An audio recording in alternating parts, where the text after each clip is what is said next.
All right, thank you. Welcome to all the members of the Board of Selectmen and the Finance Committee. And welcome to anybody that's watching from home. I'll deliver a few opening comments. Sarah will fill in any gaps that I leave, and then we'll kind of quickly get into the department reviews. We've got a number of departments coming in today to talk about their capital requests. So over the last 4 weeks, Sarah, Tanya, and I have been working to fine tune the operating budget while also going through this process of getting the capital budget ready. So it's always a busy time of year, and lots of moving parts, but thankful for the team that we've got together, that we've put together here. So side by side with all of that, and independent of all of that, the Master Development Planning Committee has been working on the plans for 105 South Main Street. They've started to reach out to stakeholder groups and start to have some conversations with different groups to build support for the project. I can talk a little bit more about that at the end of the meeting after we get through all the operating and capital items. Obviously, it's a monstrous capital item, but we're sort of dealing with it separate from the capital budget just because of the size and magnitude of it. So for the benefit of people that are watching at home or that may view this on recording, the capital budgeting process works pretty much the same way that the operating budget process works. We give directions to the departments. They respond to us with their requests. We meet with all of those that have requests, and then typically we make some adjustments to that list of initial requests. Usually, and this is an unusual year for lots of reasons. It's an unusual capital year. Usually we pare back some of the capital requests, or we push back and we say, do you really need that this year? Can that wait a year? Can we push that out? This year, for fiscal year 22, which begins on July 1, we had fewer requests than normal. And so that has allowed us to recommend funding for all of the projects. It is, and that's for a number of reasons, mostly unrelated to each other. We'll hear from Chief Sampson in a little while about the police department request because there's a transition in that position in that department. Chief DG put together the operating budget and the capital budget request. So Chief Sampson is just picking that ball up and running with it. I think DG might have had additional requests that he would have prioritized if he was still going to be here, but he thought that it was appropriate to pull back a little bit and leave those for Chief Sampson going forward. The most significant development in the capital budget this year is on the elementary school side. The elementary schools did not submit any capital requests this year. They pushed everything back to fiscal 23 or further if depending on what it was and how long it can wait. So we know that they'll be coming forward with some significant increases or some significant requests in the next couple of years, but in light of all the other, it was appropriate to push their requests off, and part of it is recognition of the financial challenges that we're facing, but also their bandwidth and their ability to manage the volume of projects that are already in the queue throughout the 3 towns. So, Andy, could I ask, as it relates to the elementary school, what were the items that they were pushing out to out years? Were they? I think this year they had the feasibility study for technology upgrades at Howe Manning. I think that was the biggie, and that was $500,000 or so, I think. So significant request. And then they had some small I think they had some end user technology and things like that. Okay. Okay, thank you. So on the PDF that we sent the link to, that's online, and for anybody that's at home, if you want to watch or look on, you can go to the town's website, middletonma.gov, click on government, click on budget and finance, and then you'll see the fiscal 22 capital budget document. On pages 23 to 25 of that PDF shows the capital requests by department, all in a single 3-page table. That also has the recommended funding source for each of those items. And we would ask, as we have the last few years, that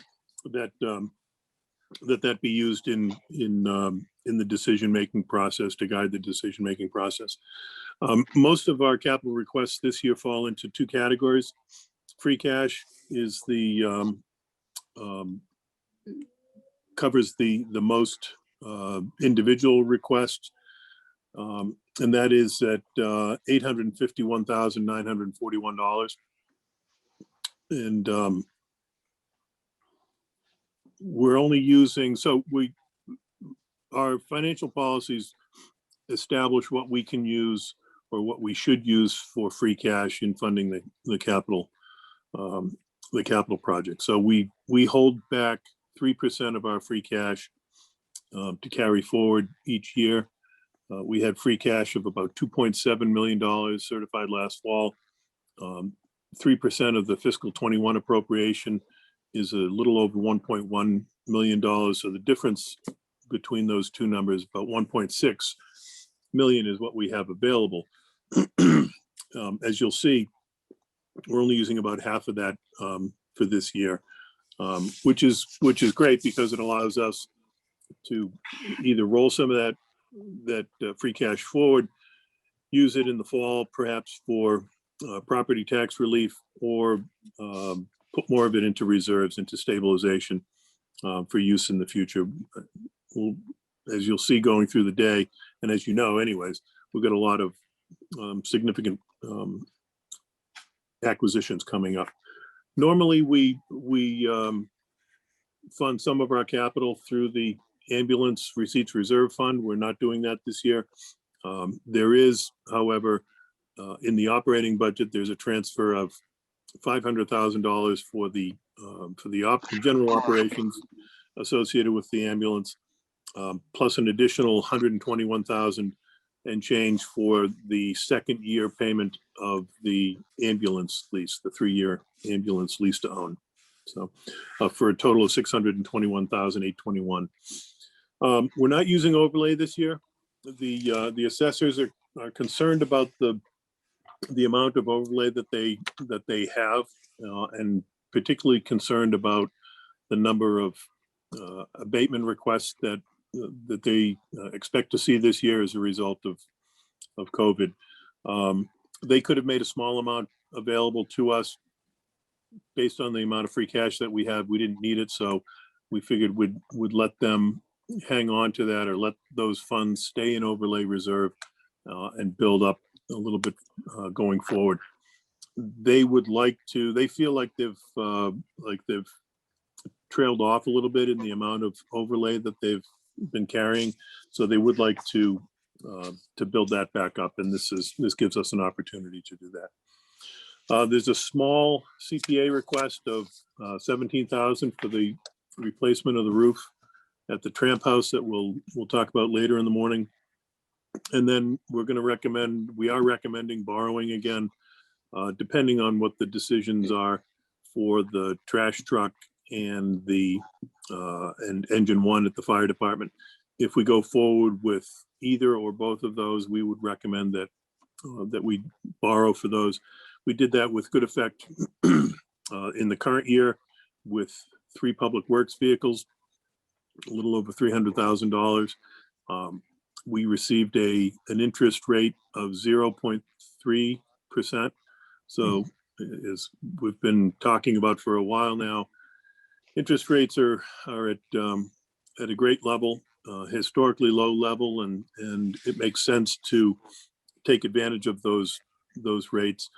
It helped us to free up some of our reserves, bolster our reserves, not dip into them, and still not pay an exorbitant interest rate for spreading out the payments. So if the board and the finance committee make that decision, go in that direction, we'll adjust the debt service budget appropriately in the operating budget. We also always have the opportunity or the option of funding debt service out of a reserve, out of capital stabilization, particularly. That part of the reason that we set it up the way that we did, and part of the reason that we have been putting money into that over the years. So it's an option for fiscal 21 anyways, that as we dovetail back into the operating budget, you'll see that we are in a deficit position now.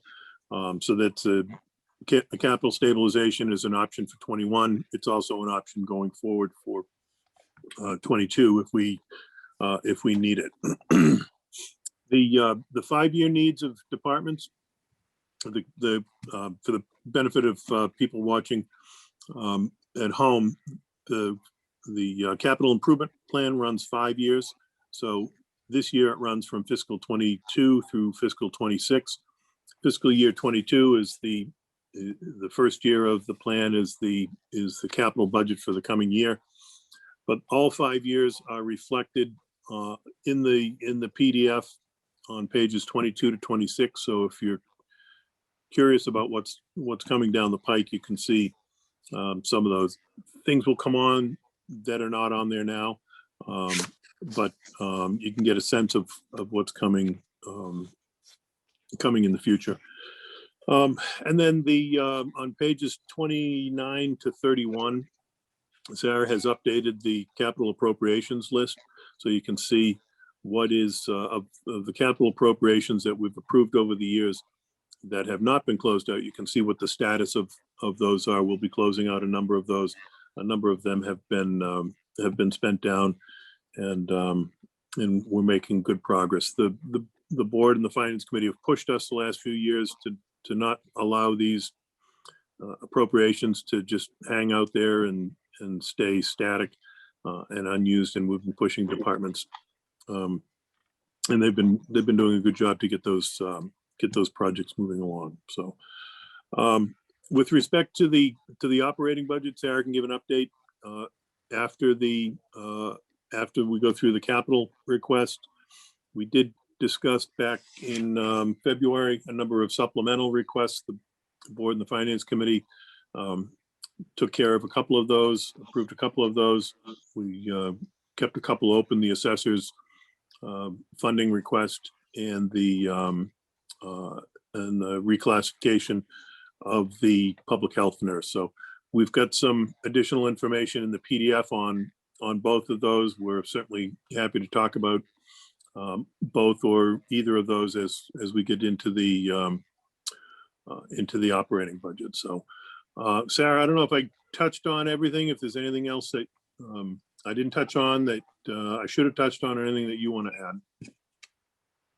No, I think you got everything. I will say, just for anybody watching, the 5-year capital plan isn't within those pages that Andy mentioned. They're within the individual department budgets. The pages are just the current year, pages 23 through 26, I think it is, are current year only, and the funding sources. But the 5-year plan is within each department section as we go through it. And I will share my screen as we meet with the departments so everyone can see what the 5-year plan is. I think that's it for capital side that I had, Andy. Okay. Thank you, Sarah. So again, the majority of the focus today is on the capital budget for fiscal year 22. That starts on July 1 of this year. We'll talk more about the operating budget and the overall financial picture as we go through. We'll talk at your pleasure about the facilities project towards the end of the meeting. So if we're a little ahead of schedule, so I think fire is up first. Good morning. I'm here if you want to start. Are you first, Tom? I am. All right. Okay. I don't have my agenda out, so I'll take your word for it. Yeah, 9 o'clock it said, so. Perfect. It's a good thing you're Nice early, screen so for get everyone. started. I tried to get, that's what I was hoping, but good morning, everyone. Morning, George, George, that looks good, whatever you're eating. So we'll go down. Oh, that's a nice picture, Sarah. Oh, what are you seeing now? A Sorry. picture of you and your Family. That's not what I want to show. Hold on. Well, see that brought Technical difficulties. I the- expect to minimize, not maximize. Sorry. All right, so for this year, it's the first one is repairs to the bucket truck and squad 5. The bucket truck, the body on it, the truck itself is good. The body on it needs some rust repairs, and the boom needs a little bit of work, for obviously to keep it safe and whatnot. And the other part of it is the pump for squad 5 came in a little bit higher than I thought. So this would, with the money I already have, this will finish that off. So the next one is the radio telephone recorder. The one we have now is obviously old. We can't get parts for it. Actually, HiQ says, you know, it's a security risk because it runs on Windows 7, so it's needs to be replaced. A new one. This recorder records all our phone lines and all our radio frequencies, including the police and electric light. The rec does not do that. The rec only records our primary radio frequency and the police frequency. And this can obviously move with us when we move at some point. The other one, the big one, obviously, is engine 1. We put it off. We took it off last year's to replace the pump. You know, we keep kicking this can down the street. So if it's you know, if we don't do it, we don't do it. But you know, at some point we have to, because in the next 8 years we're gonna need to replace the ladder truck, and we're trying not to do that until we have a new station. Because with any of this equipment, obviously, to make it, like for the ladder truck, for example, to make it fit in the station would not do us or the town any good, because it's going to be an abortion trying to fit it in that station. Functionality wise, it would not be good. We couldn't get what we wanted on it. The pumps, luckily the pumps, we can have little, you know, we can make it fit in the station and get what we want in them. But for example, the ambulance, obviously the ambulance bay downstairs, we had to extend because the ambulance won't fit. So that's just going to be an ongoing problem. And the final thing is the training money for a new firefighter that we had one firefighter leave. So this firefighter will be able to go to the fire academy after July 1. And that's the money for that. Questions?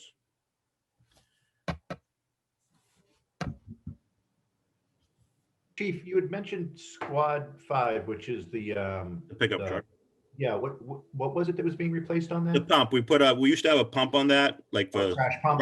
brush fires and small fires, and it's to use the truck more, to get more functionality out of the truck. Last year, I think it was last year, I put a pump, because the original pump on it was just old and can't be fixed. So Okay. came in a little higher, so that money would finish that. Okay. Excuse me, finish that off.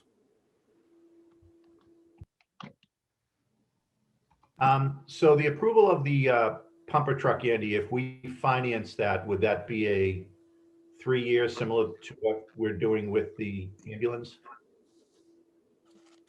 No, we would do it. We'd do a traditional borrow for that, Brian. I think that fire apparatus can go 10 years. So normally I think vehicles are 5 years, but apparatus, because of the nature of it, the cost of it, and the longevity of it, you can go longer. So so we would package that up and go out to market on that. We would expect something comparable to what we had this year with the public works vehicles. And so ballpark, what are we thinking would be the annual cost, annualized? If we did 10 years, I would say would be well under $100,000 a year for debt service. Okay, and you'll provide a couple of scenarios, 10 years and possibly shorter? Yeah, and I wanted to get a sense from the committee and the board today before having our financial advisors run those scenarios. We've had them run a lot of scenarios for us for the facilities project, so trying not to burn up all of our goodwill. That's all right, they'll get it back on their fees when we finance. They will. So, but yeah, we can get models on that over the next couple of weeks so that we'll have that on the joint meeting on the 25th.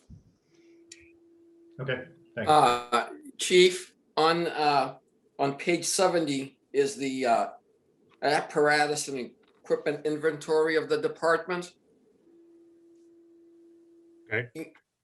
When the new station is available, does the number of apparatus increase?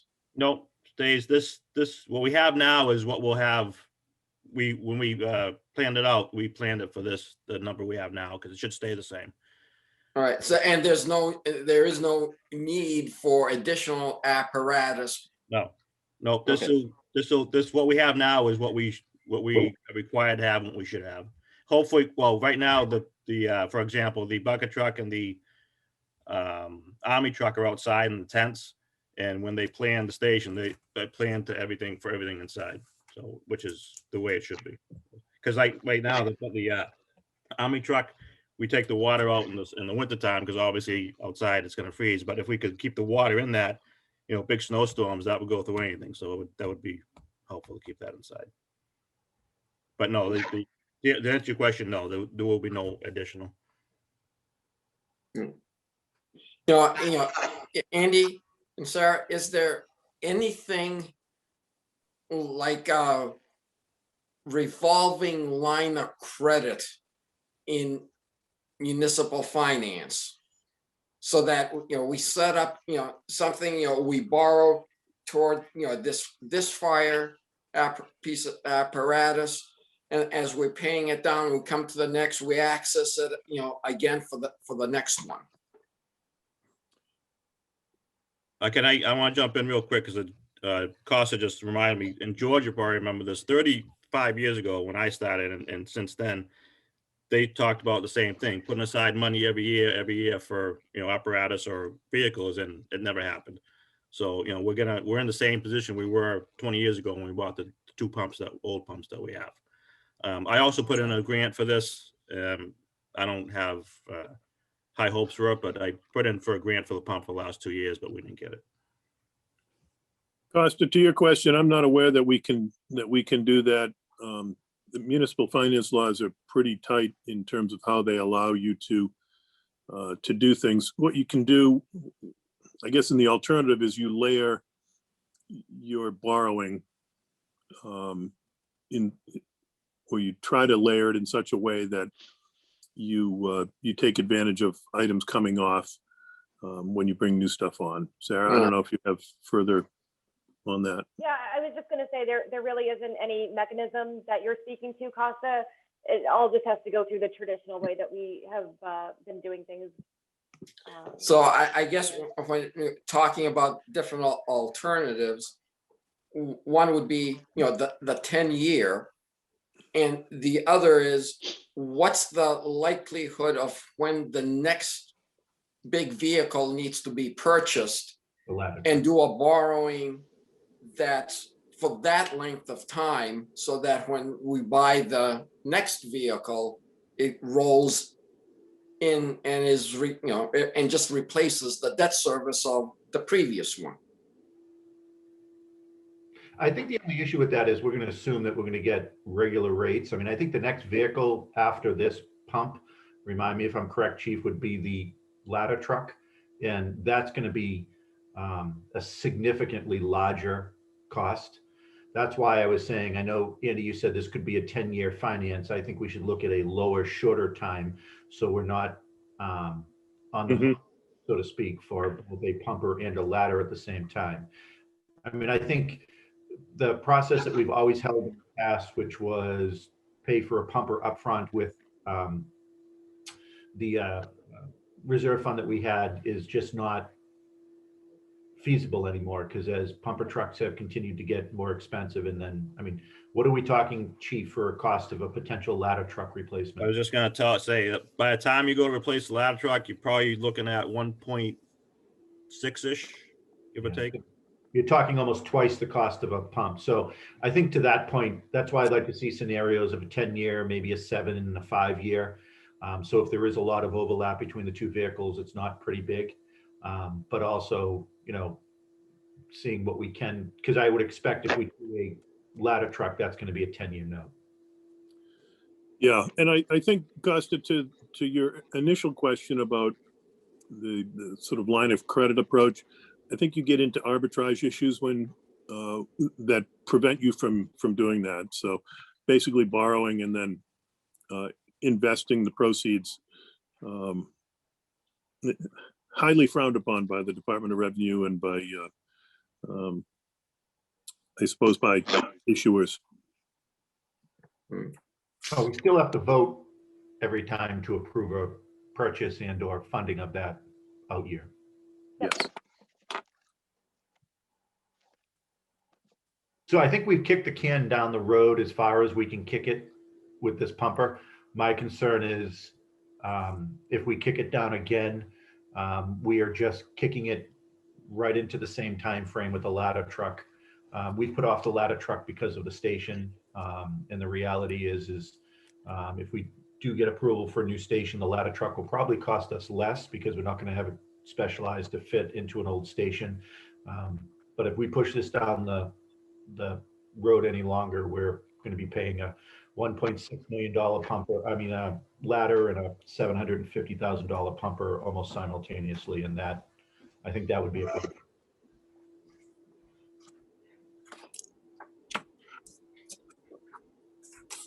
And then Chief, Any FinCom members have any thoughts?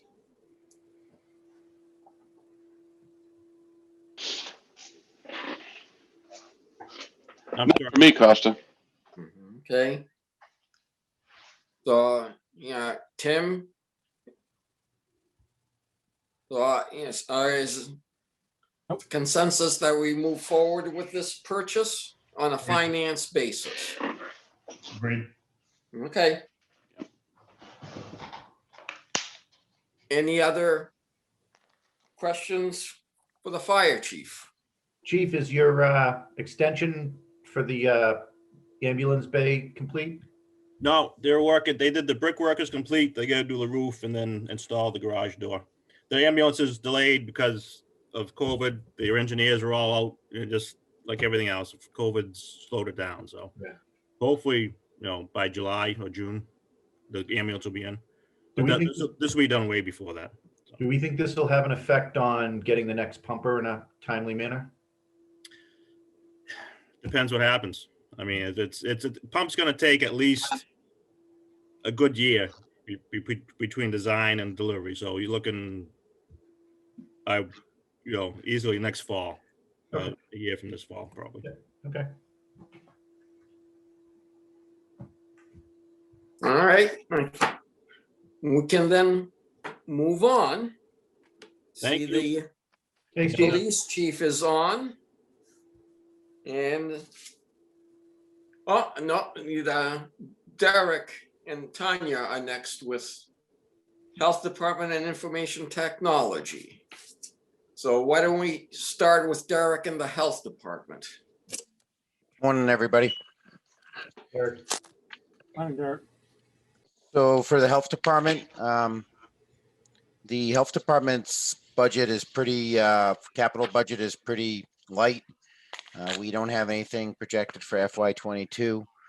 We just have one thing projected for FY23, which is it's not a hard number yet. We're getting an estimate built, but it was based off previous estimates from associated departments. But the item is to electronic scan all our paper files within my office, all the septic well and land files that exist in my office to put them electronically, so we can have an electronic retrievable system for all the files. So that's a estimated budget of 35,000, but I have to have the vendor give me a firm number, but it's not till FY23. So that's the only thing I have for the health department. All right, so we can continue on then to information technology. Sure. Information technology. I'm gonna let Tanya jump in with us too, just in case things have changed, because this is a moving, as IT changes so quickly and we get new information, sometimes the budget changes real quickly, but most of this information is based off HiQ, our IT vendor. For FY22, we have the Exchange server upgrade. Currently, we're in version 2016. I think it says running 2013, move to 2016. I think we're in 2016 now, and we're going to move up, or it might be 2013, moving to 2016. The whole point of that being in there is if you remember a couple of years ago, we got caught right in the middle of a Microsoft Office expiration, and although we don't think Exchange is going to expire within this fiscal year, they want to be ahead of it, because if they are, we kind of have no warranty or have no technical service if anything gets changed. So they have got like behind the scenes words that Microsoft's going to abandon version 2013. So we're just putting that in place. We need warranty renewal for our town hall network storage. That's kind of 2 years, so it pops up every 2 years. So we have that in there. The other things we have is let's see here. I'm just making sure we're matching my paperwork.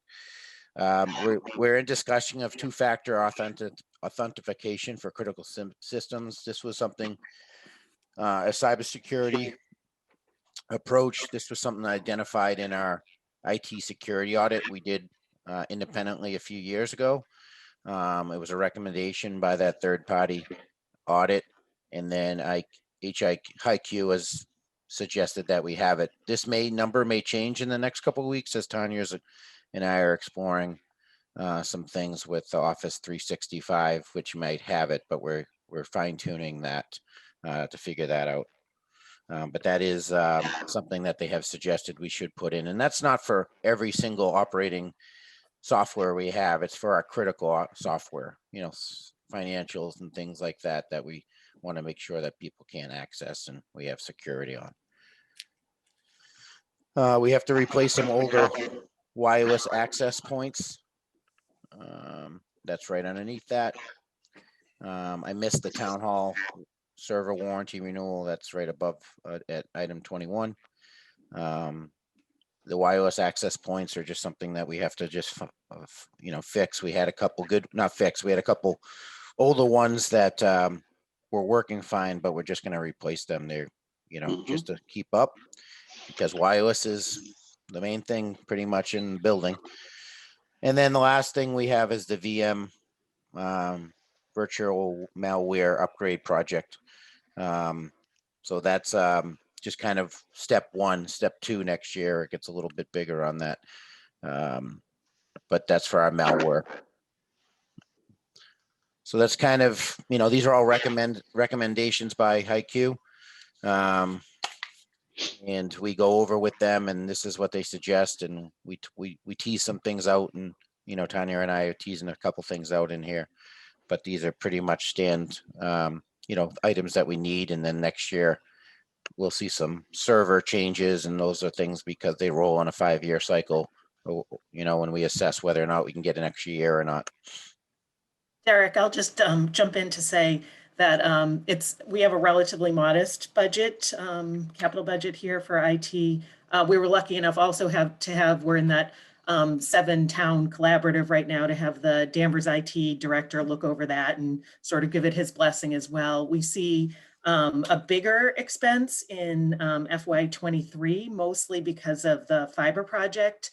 I'll mention we're starting to now in the current fiscal year or start the fiber project of connecting internally in the town. And we have a placeholder there for 100,000, which is probably even high. And that would be to get over to Danvers, probably through the rec, although we're really hopeful that we're going to be able to find a grant or even potentially have the rec help us with that cost. So that's as we look out the costs that we're looking at there. That's it for me. And is any of this, you know, viable, whether we have the new project, new facility project or not? So But are in we, what sense, Costa? well, are we gonna be, if we spend this money and get the project, will we then have to spend similar money as to this? So is there anything that we can say, well, we're not spending this because we're gonna wait for that? Or can it not wait, or does not duplicate, or does it carry over? Sure. The ones, that's why ours is relatively modest this year, I would say, is these are the things that need to be done right now just to keep us functioning. As we look to the out years, you know, the IT capital budget is very difficult to conceptualize in out years, but we're certainly, as we think about these fiber projects, thinking about, you know, the various scenarios that might happen over the next couple of years and trying not to spend money to get us connected somewhere that then we'd need to disconnect and move. So we're certainly keeping that in mind as we're moving forward. And it'll change, obviously, when we know more. Okay, Costa, I have a question. yeah. For some of the items here, like the wireless access point replacement, does it make sense to move those items that we're spending money every year into the operating budget? The access point, sorry. Oh, go ahead, Derek. The access points, I would say, is not really an annual thing. That's kind of, you know, we haven't done access points for a while. When we did the access point project, there were a couple existing ones we kept in place. Maybe something I would say more of like a the 2-year warranty renewal would be something you know, but the access points would be something that's kind of a one-time. We won't see that for a little while unless we build a new complex, etc. But the warranty renewals could be something that you could, you know, comes up every 2 to 3 years, whether or not you guys want to build that into an operating budget. Yeah, and technology, John, is one of those areas that it sort of rides on the edge between operating and capital, kind of like police cruisers. You know, you generally, you know, or you often don't get 5 years out of a cruiser. Some of your technology you don't get 5 years out of, so it's not truly a capital item. So it's a you know, there's a fair amount of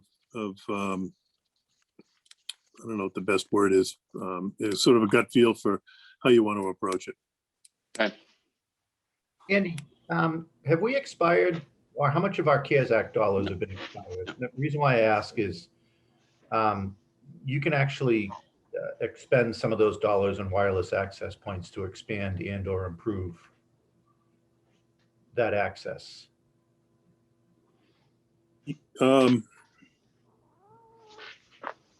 Yeah, if we'd have to look into that. I know that some places have done that,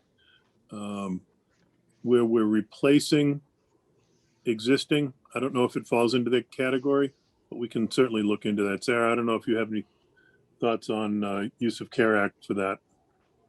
Hold on.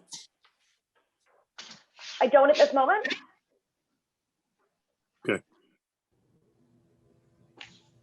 We can look into that though, Brian.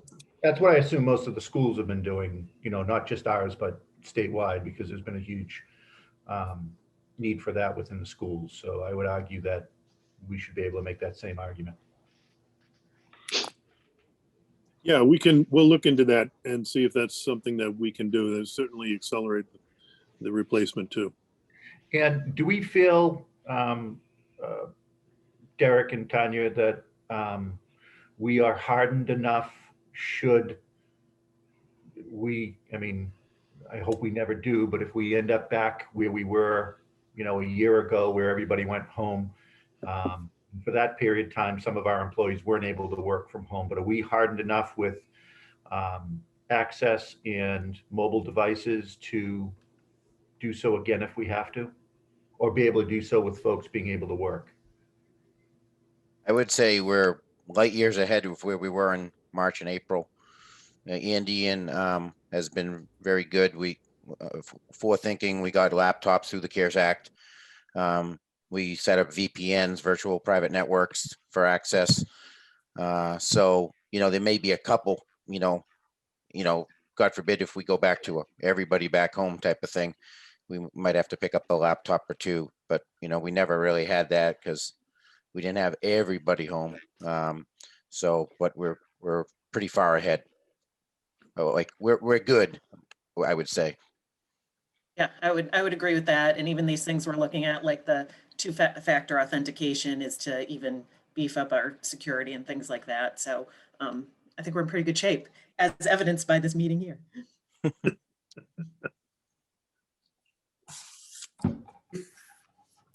Any other questions? All right. Thank you, Derek and Tanya. Thank you. Have a good day. All right. Next on the agenda is the Public Works, but I don't see anyone on, but I do see our new police chief on, so we'll go to the police. Great. Well, thank you. Good morning, and Morning. welcome to Middleton. Well, thank you very much. It's great to be in Middleton. I'm very excited to be here. Okay. So tell us about your capital requests that you've had all about a week to learn anything about. Correct. Yeah, I want to just start by saying this was prepared by Chief DG, and based on what he believed the needs of the agency. So I think he went over it on the last meeting, but it's pretty basic on things that just need to be updated.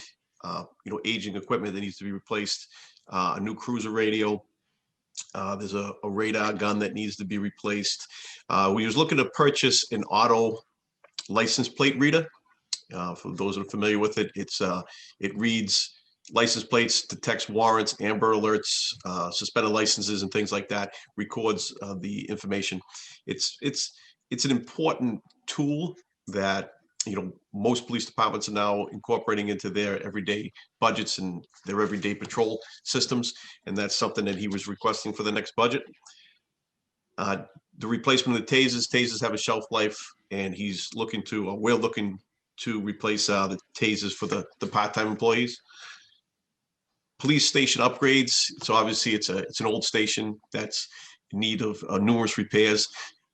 As everyone else, I think we're hoping to get the new station rolling in the next foreseeable future. But this station is aging and does have a lot of deficiencies that he's outlined kind of in just upgrades to keep it operational. We should change that from upgrades to repairs. Yeah, I agree with Costa. That would be correct. Yeah, that would be actually the proper. Do we know what it is do you know, Chief, what it is that needs to be repaired? I do have a basic of what he was looking at.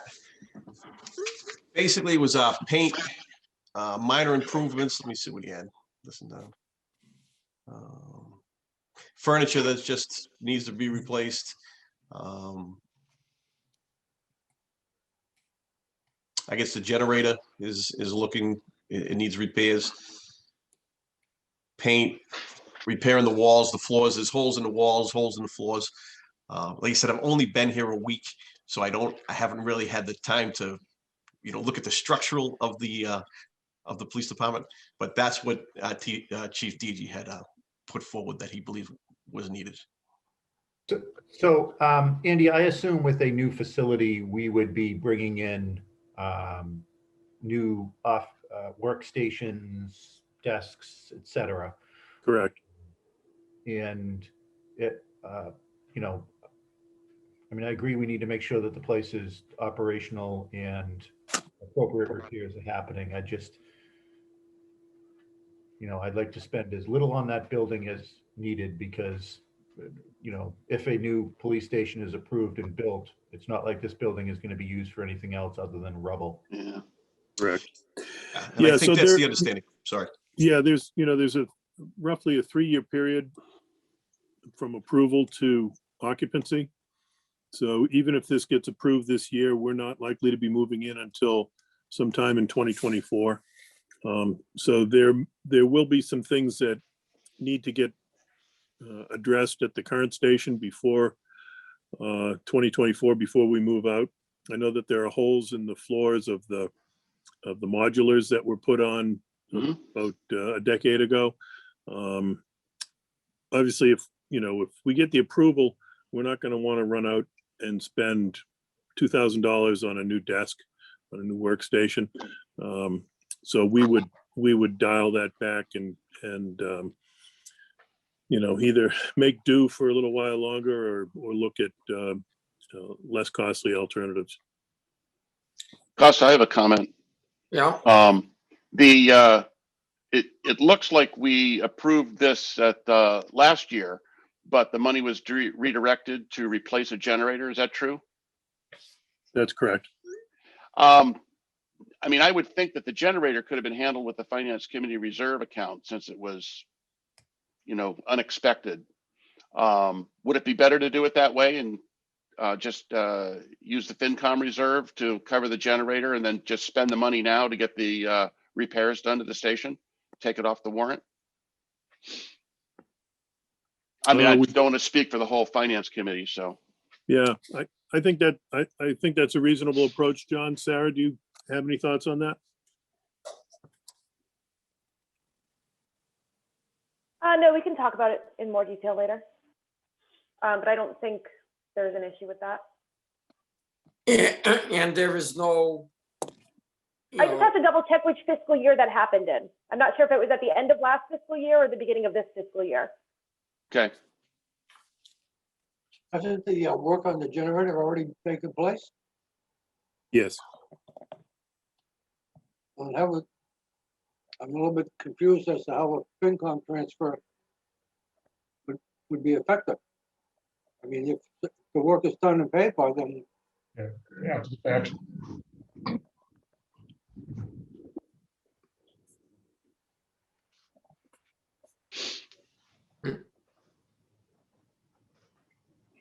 all right, Chief, is the automated license plate reader a replacement or a new piece of equipment? My understanding, it's a new piece of equipment. Does the department already have one? So this would be a second or third? I do not believe the department has one at this time. This No, would be we a do. first. No, we do. We started purchasing these, Chief, probably 6-8 years ago. I think we have at least 2. I think Chief DG's goal was to get them in as many of the vehicles as possible. Well, then I stand corrected. I believe we have 1, possibly 2. No. Yeah, no, I know we've just talked about it before in the past. Okay. Actually, town meeting has funded it in the past. I just don't know what the life expectancy is of the equipment and or software. Okay. All right. Any other? I just asked if we could take and Chief, if you and Andy could take a peek through that $10,000 item again. And that might have just been a placeholder that was in the capital plan for helping to fund some of those maintenance items that have been deferred. But if you could take a run through that again, for example, what is really needed and what's not. And I understand the time frame from approval to building and occupancy. Sure, wanna just- we can look at that. Okay. Thanks, Andy. Thanks, Chief. Sure. Any other comments on the police chief? All right, thank you, chief. Oh, thank you. Thanks for having me. Won't be this All easy right. next year. Hopefully I'll have a better understanding.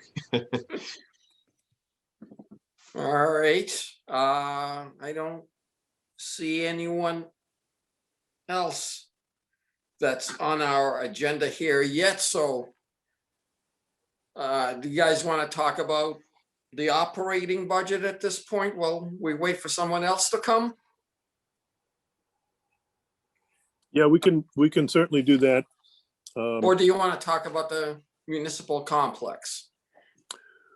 We can, okay, Brian's nodding, so I don't know how much detail you want. The board was visited a few weeks ago, well, a couple of months ago now, by the Master Development Planning Committee, and they provided the initial presentation of the facilities project. The committee has not yet been to the Finance Committee, but we'll be reaching out in the next week or two, probably to get a time to meet with the committee to talk about it in detail. Keep it high, kind of high level. It's replacement. What the committee recommended, and I should point out George is on the committee. What the committee has recommended is replacement of all 4 of the buildings at once. So a single project that would replace the fire station, police station, Memorial Hall, and Council on Aging with 2 combined buildings. So combined public safety building of police and fire at the front of the property on the north side, so closest to the square.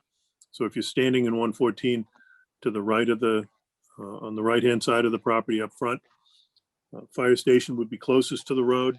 All apparatus would be able to access and exit the site right from Route 114. There's a broad apron where they can pull in. They don't need to do 3-point turns and things like that to get in. They're drive-through bays in the apparatus bays, so you're able to come in the back and roll right through the building to park the vehicles. As the chief said, no additional vehicles are sort of built into this project. In the middle, and this is sort of a U-shaped building.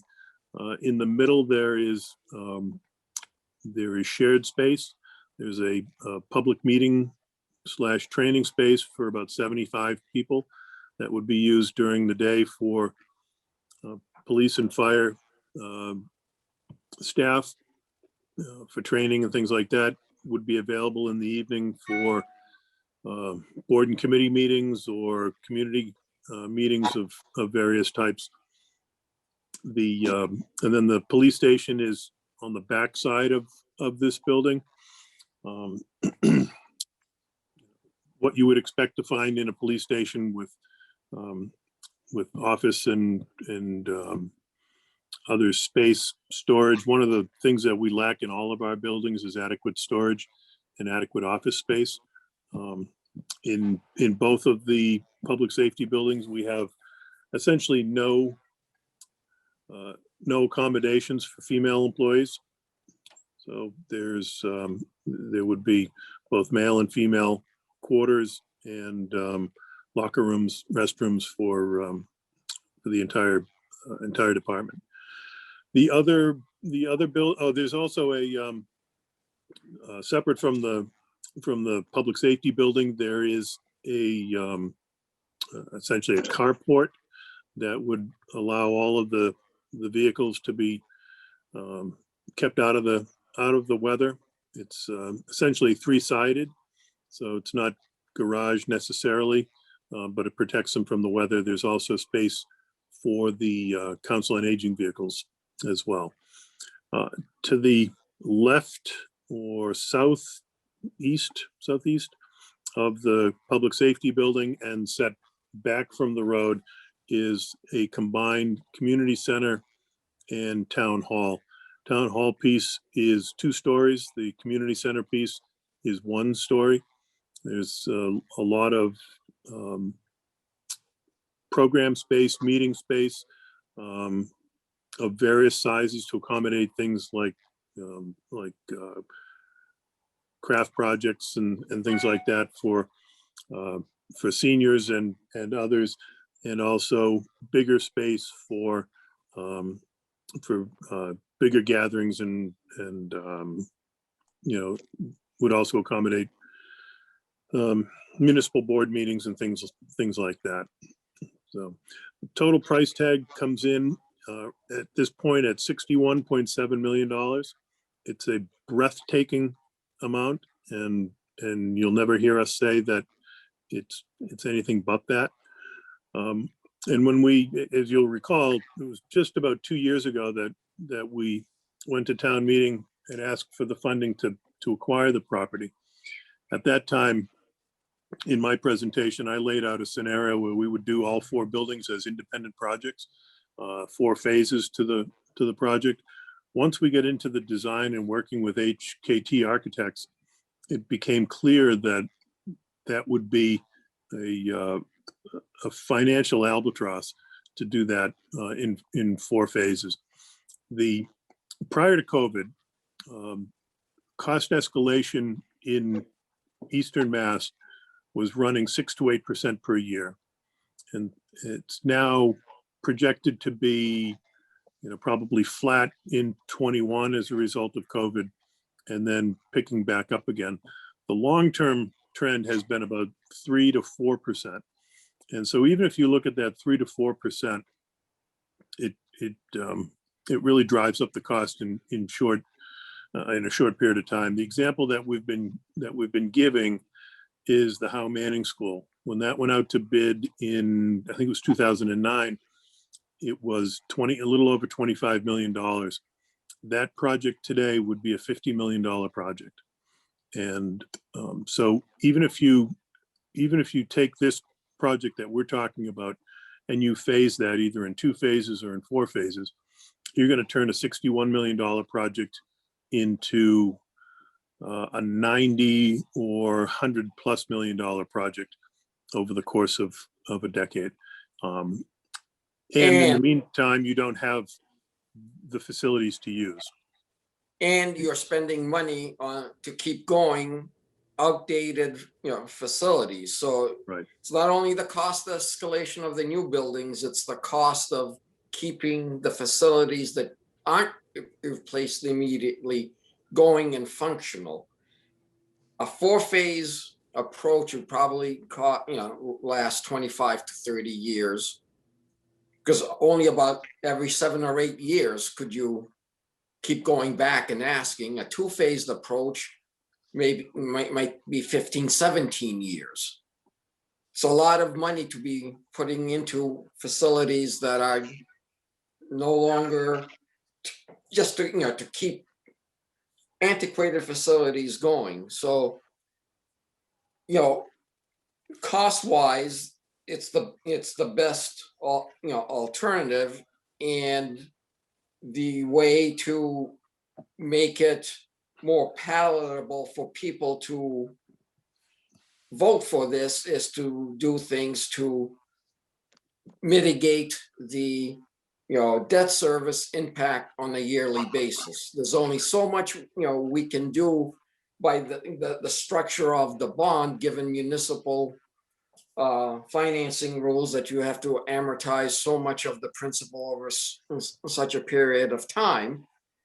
So you can do that to the extent you can, and then the other mitigating factors are really, people will have to have faith that it can be done. Things like selling the unused and unneeded facilities, like the old police station. There's a site that there's no need for, that it can be sold. We don't know what it will sell for, but we can use that money to mitigate the debt service. When it's on the tax rolls, it will have money coming in that we do not have now. We can dedicate that to mitigating, the debt service, and beyond that, to maintaining the municipal complex. All of this takes kind of a leap of faith from the voters that its town government can follow through and do these things, to mitigate, the debt service. So, it is, a hard sell, but it is the best alternative if we are looking at the long term. And just so we're clear, the 61.5 million doesn't include the override and bonding costs permanent of the actual land acquisition, correct? That's correct. That would be rolled into the long-term finance. Yeah, so I would say, first comment is we have to be really careful on how we describe this, because although town meeting approved us to purchase this, we're still paying for this with short-term bans. Correct. It's not that we're paying for it twice, but we're going to be permanently paying for it, for lack of a better term. It's kind of like we put it on the home equity line of credit and we're paying principal interest only. Secondly, to your point, Costa, I agree with you on the mitigation strategies. I think we have to include in that the Locust Street land in the conversation. And it's not so much the value in terms of raw dollars we would get from the Locust Street land. It's the tax revenue that will now come onto the tax rolls of the Locust Street land. I mean, if you just look at how that land is zoned now and what the tax revenue would be for the town, that would take a not too unsubstantial bite out of the annual debt service cost for whatever happens at this project. I think we have to have some really clear understandings when we go to town meeting and we advocate for this at the polls, at the town election, of the alternatives that we have to provide revenue to offset these costs. And I mean, I think we have abilities that we could take some of the dollars from the actual sales of the property, put it into the facilities capital fund to actually take the big humps out of the first few years of this project. And as we get to the other side of the humps, when projects like the library come off, how Manning come off in the future, we can kind of level those out. But I mean, I think I'd really like to see a scenario of what do we think the actual tax revenue would be for facilities like Old Town Hall, Police Station, Locust Street, as alternatives. Now, I don't think we're in any interest in selling the old Memorial Hall property because we actually have a town common behind it. But I think at least voters should have all the scenarios in front of them of ways that if we have property that we're not going to be utilizing anymore. I've heard clearly from town meeting, people are sick of us buying stuff that we're not utilizing unless we're buying it for open space. And this is now the argument of taking the taking the curse out of the really high years and then bringing dollars to the tax rolls. I also think we should have in our pocket an understanding of, not a project by project by project by project scenario, but if this was done in 2 phases, to give voters the ability to understand that instead of 67 million, this could be, 85 million over a 10-year period, for example. I just think those scenarios, and then let people make that decision. I mean, we were haggling over $10,000 for maintenance in Chief Sampson's police station. The reality is if we don't get approval for the police station, he'll be back next year with a lot more than $10,000 because we put a big Band-Aid on that with a double wide on the side. I mean, the fire chief is going to have to come back to us with a ladder truck that's probably going to be $300,000 more to be custom made to fit into that facility as it is. So I think those dollar costs have to be shown to town meeting, as well as the ability to bring in new revenue, tax revenue from the sales of some of these properties. And folks may not want to have those conversations. They want to see all of our properties stay, quote unquote, open and unused. We have a fiduciary responsibility to figure out how we pay for things. And part of that is utilizing our assets. And it is very difficult to project what something will sell for and what tax revenue it will bring in once it's developed. So numbers, those numbers are art, not science. Yeah, and I think we should take a very conservative number on that. And whatever number is used, people will find fault with it because it is the subject of a lot of assumptions. So, that's, we can't say that, this land, this will sell for X and it will provide Y yearly, revenue and tax dollars with any degree of certainty.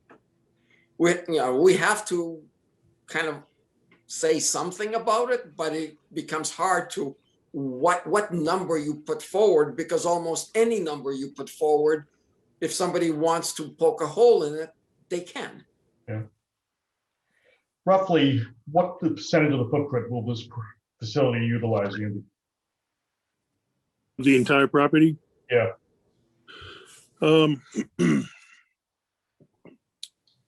It's about, including the common area, which is in the front of the property. It's about 12 acres, give or take, Okay. out of 52. So to Brian's point, down the road, the board could consider moving the common to the golf course area, enhancing that complex, which would free up, then we could free up that space for sale at Memorial Hall. Possibility, sure. I don't, it's always hard to know what the emotional attachment is to a building like Memorial Hall. It was much greater 20 years ago than it will be 10 years from now. Yeah. Yes, yeah, Yeah. no question.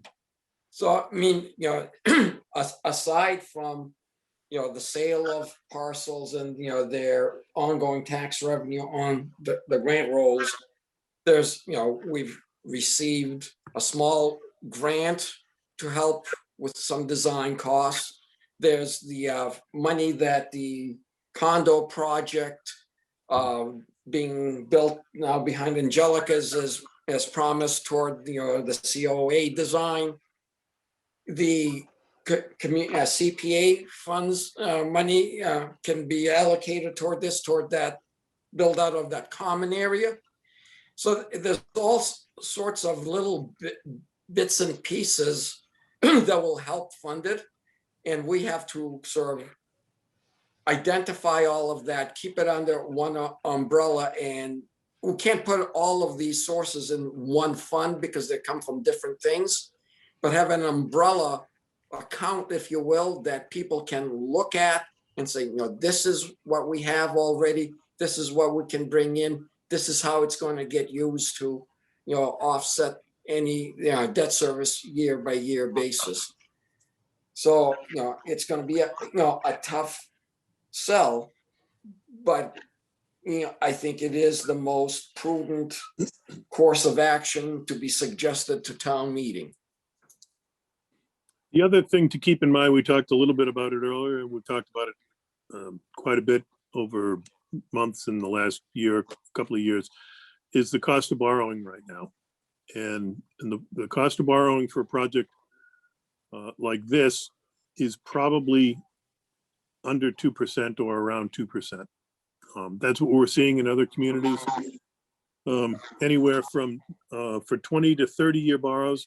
And the longer you go out, you're going to pay a little bit more, but 20 to 30 year borrows, we're seeing anywhere from 1.4 or 1.5 to about 2%, rarely hitting 2% in the current environment. If we wait or if we phase it, there's a good chance that we'll be looking at a substantially higher interest rate. And that's only going to drive up the debt service. Yeah, and in the future, interest rates, I think, can only go up. There's not really any room to go down. Yep. All right. Any other things? I got a quick question. What's the maximum term of the debt service for this type of a property? The longest you can go is 30 years. Okay. And I think that's fairly new. I think up until the last 10 years or so, it was 20 years. Yeah, well, that would be something to consider with very low interest rates. Mm-hmm. These different scenarios that Andy had referenced, the have all been based on, a 30-year model. Okay, And, there is, we have two big debt service things that will be coming off in the coming years, the library in 28 and the Howe Manning in 33. So, of course, other things will need attention, after this. But we try to create as smooth a path as possible, so that we don't have wild fluctuations going up and down in the debt service. All right. One question, Andy, Jason here. You said the total land acreage is 52 acres. And the proposed facilities are at 12 acres.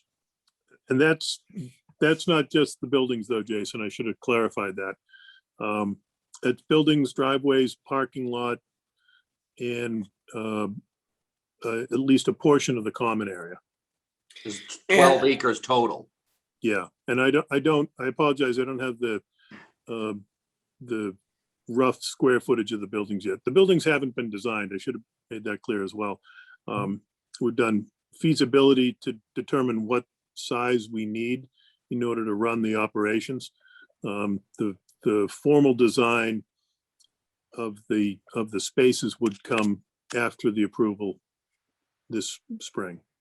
And remember, of the 52 acres, less than half can be used dating from the purchase, because the back half was, designated, for open space, as well as a 100-foot buffer all around the perimeter. So the 52 acres gets down to about maybe 26, 24 that could be used, and of that, 12 is being used for the complex. yep. Andy, are we gonna need a traffic light at the entrance exit? We expect, John, we expect that there'll be an opticom or a transponder triggered light there. So it would be there, would only come on when emergency vehicles have to exit. It would not Okay. be a fully functioning traffic signal. Yeah, that makes sense. We're gonna have to fund that. That's the kind of thing that, well, on the surface we would, and it's in the big scheme, it's not too significant a cost. Okay. It's the kind of thing, however, that I think we could look to the State House delegation to help with. Yeah, I was going to say that should be part of our very clear ask of Senator Tarr and our two representatives. They'll likely bond bill and or transportation improvement program. It is a state highway. It's not just Main Street, Middleton. It's State 114. That states and is the one that manages that road, maintains it, pays it, all of that. So yeah, it's a fairly easy thing for them to latch on to and find funding for. But for the regular in and out into the site, not no controlled intersection. That's correct. Okay. Largely because the volume is dispersed through the day. You never know when public safety is coming or going. And then for people going to the community center or town hall, that generally is dispersed throughout the day. It's not like an office park where everybody arrives at 8:15 and leaves at 5:05. Okay. That light would be like the one in front of Danvers Fire Headquarters on High Street. It only comes on when the apparatus comes out. Correct. Well, I just bring it up because traffic and parking will be something that comes up. Mm-hmm. And the Master Development Planning Committee is meeting with the Master Plan Committee on Monday night to present the project to them, and we're setting up meetings to go around to all the the boards and committees that that have a role to play, as well as constituent groups, homeowner associations, and others. So the committee is going to be busy over the coming months trying to get the word out and build support for this. George, I'll leave you to coordinate with Courtney when you guys want to do the finance board. What's that, John? Richard? Sorry. I was asking George if he can coordinate to Courtney when the group wants to come to the finance board. Anything else? All right, I see Paul Goodwin is on, so we'll move to the Public Works capital budget. Good morning, Paul. How you doing, guys? Oop.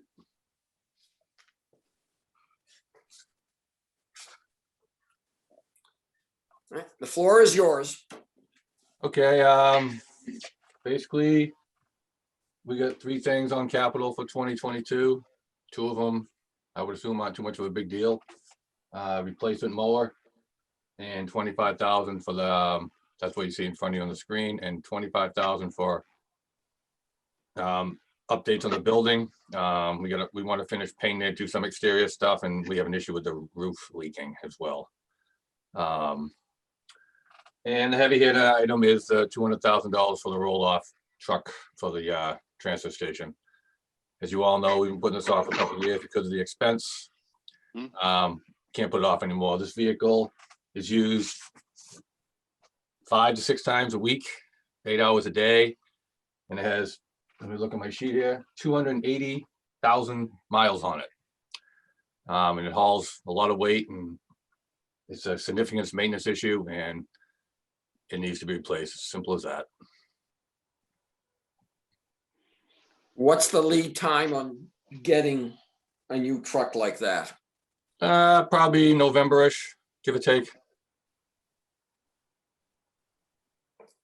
Obviously, we can't officially give the go-ahead until it's approved at town meeting, obviously. Yeah. Yeah.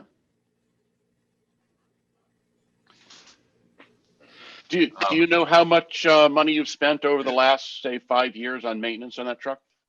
Well, the past 2.5 years, it's been $22,000. Okay. And that doesn't include when we need to hire someone to haul for us when this piece of apparatus is down. It doesn't include the tow trucks that have towed it from various places. It doesn't include the weekly, okay, how are we gonna duct tape this thing together to get us through the week kind of stuff. That's just the bigger ticket items. Thank you. It's been about 22,000 the last 2.5 years. About 75,000 since we've had it, but it's a 2008, so it's been a while. But most of that work has been in the last 2, 3, 4 years. Mm-hmm. Yeah, it's only going to get worse. So yeah, I estimate conservatively we'll need to put 30 to 40,000 into it if we keep it over the next year. Mm-hmm. So it's time. Is there, what's the money in the DPW repair operating budget? Is it a number assumes that this is purchased, or a number that assumes that it's not purchased? Yes. It's about 79,000 in equipment maintenance. We get about, I don't know the exact numbers of budget in front of me, maybe 30 in transfer station maintenance. But that goes also for fuel. And fuel prices, as we all know, are starting to slowly increase. So, and that includes all the vehicles as well. That 79,000 includes all the vehicles, including the big trucks, Sanders, all that stuff. So do you think that if the truck is not purchased, that you have enough money in the operating budget to cover repairs on that truck that you think might be necessary? No. Okay, so if we don't buy the truck, the operating budget's going to have to go up, or we're going to have to do something to fix it. Yes, and also we'll need to plan on having someone haul for us for a while because the repairs, I mean, this thing is, it's literally weekly. I mean, Kenny, I'll come in Monday morning, I'll look at Kenny and say, okay, what happened to the Mac over the weekend? Mhm. It's all the time. And the more time it's down, obviously, the more time we're spending trying to shuffle, get cans moved and get roll-offs out of there so people can bring their trash and recycling. So it's definitely time. I think it'd be I know it's a big chunk of money, but we have put this off for a couple of years, and I think putting it off anymore would be a mistake. Yeah, we have to do this, no doubt about it. This is clear. Any other Yeah, questions? just questions around the transfer station overall. I know we talk about this every year, and then we talk about maybe doing a study and a review of this, but are there any other capital improvements that may be able to be done at the landfill facility to help kind of modernize the process around flow? I mean, I know we've talked back and forth about stairs on the other side, no stairs on the other side, expanding the roll-off areas to maybe have more capacity for cardboard.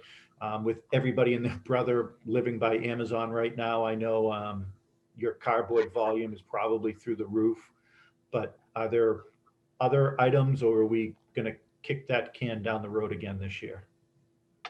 I haven't given them too much thought, to be quite honest with you. I do agree with you, though. Another cardboard compactor wouldn't be a terrible idea. That one, I believe, was donated to us. I don't think Yeah, it was given to us by the cardboard entity, and OPR. and it's small and slow, and I think it, unfortunately, while it compacts it makes a bottleneck. Yeah, that would probably be. I mean, we are thinking about possibly, I put in the capital 5-year plan for possibly paving it, but that's not really an improvement that you're looking for. Yeah, that would be something I consider. Yeah. But we should consider. While I have you all here, speaking of the transfer station, I did run it by Derek the other day. Can we decide as a group when and if we want to reopen the swap shop? I was thinking possibly April, we can leave the doors open kind of stuff and put a no mask, no entrance kind of sign on it kind of thing, or you guys carry it away? Well, folks only ask that question daily on Facebook. Yeah. When it's reopening, and I've been giving them your home number, but. Thanks. Do we think it's going to actually have a positive effect on our amount that is rolling out the door within the dumpsters? No. Usually I know some people exchange items in there, but more often than not, most stuff that goes in there ends up in the dumpsters. Goes back in. Yeah. Kitty's having fun behind you. Not my cat, my daughter's. Yeah, I mean, it is. I mean, people like it. We just have to be clear on it that, you have to wear a mask to go in it. And I figured the warmer weather, the doors can stay open kind of thing might be okay. And Derek seemed to be okay with it when I talked to him. And as long as you guys are okay with it, maybe we can plan on like mid-April kind of thing. Yeah. I'm fine with that. Yeah, don't have an issue with it. Okay. One thing, there's just outside the fence of the transfer station, we had stockpiled all this dirt that was going to be used to level the top of the landfill. Since that project isn't happening, what can we do with that dirt? I've got mixed stories of where it came from. Does anybody know officially where it came from? It came from various parts of town that people, had dirt that they needed to get rid of and couldn't get rid of. The bylaws, you can't get rid of it out of town, so we let them dump it there. I don't know exactly where they came from. No, that all that came from Howe Manning, because we weren't going to violate our own bylaw. Trust me, people are hauling fill out of this town and loom all the town. Look at what was stripped on River Street and was hauled right out of town. So nobody's following the bylaw. The problem is we dumped it there with the belief that we'd have a use for it, and we get trees growing in it now, not little small. Well, I know tentative. We did go by this winter, and the guys cut down most of the bigger stuff in preparation of, I know we're possibly thinking of using it as fill to where the rail trail was gonna meet Webb Street. That was gonna make a slope on either side of Webb Street. Some of it's gonna go there. Obviously, we probably need to test it first to make sure it's adequate to use in a situation like that.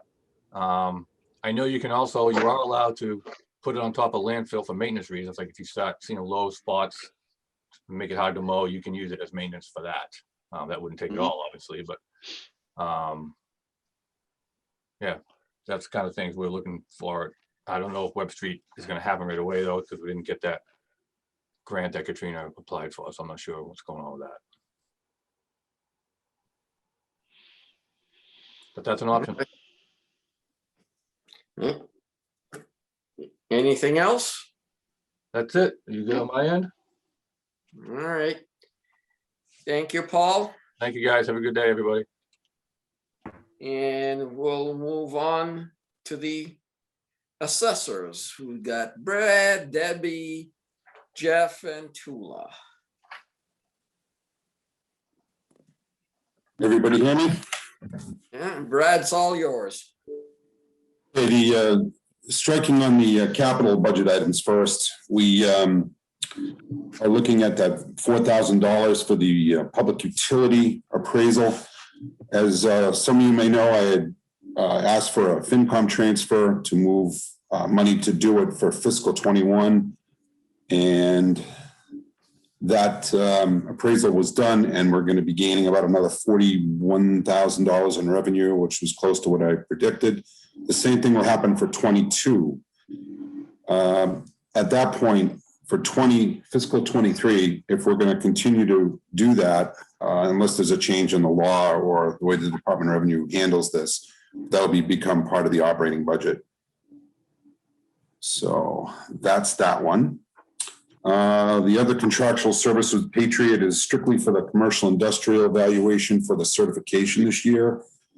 We only budget a little bit more every 5 years now for that.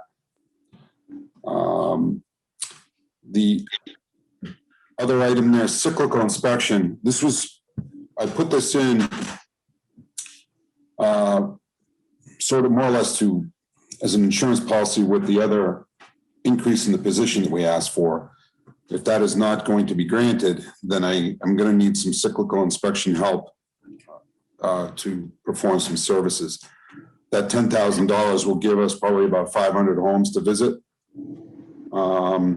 Hopefully I don't need any more than that. If I do, I'll have to go to the FinCom for an emergency transfer, but we're going to try to do it with that money we have. And is there any more discussion on the increase in the position hours that we had asked for? All right.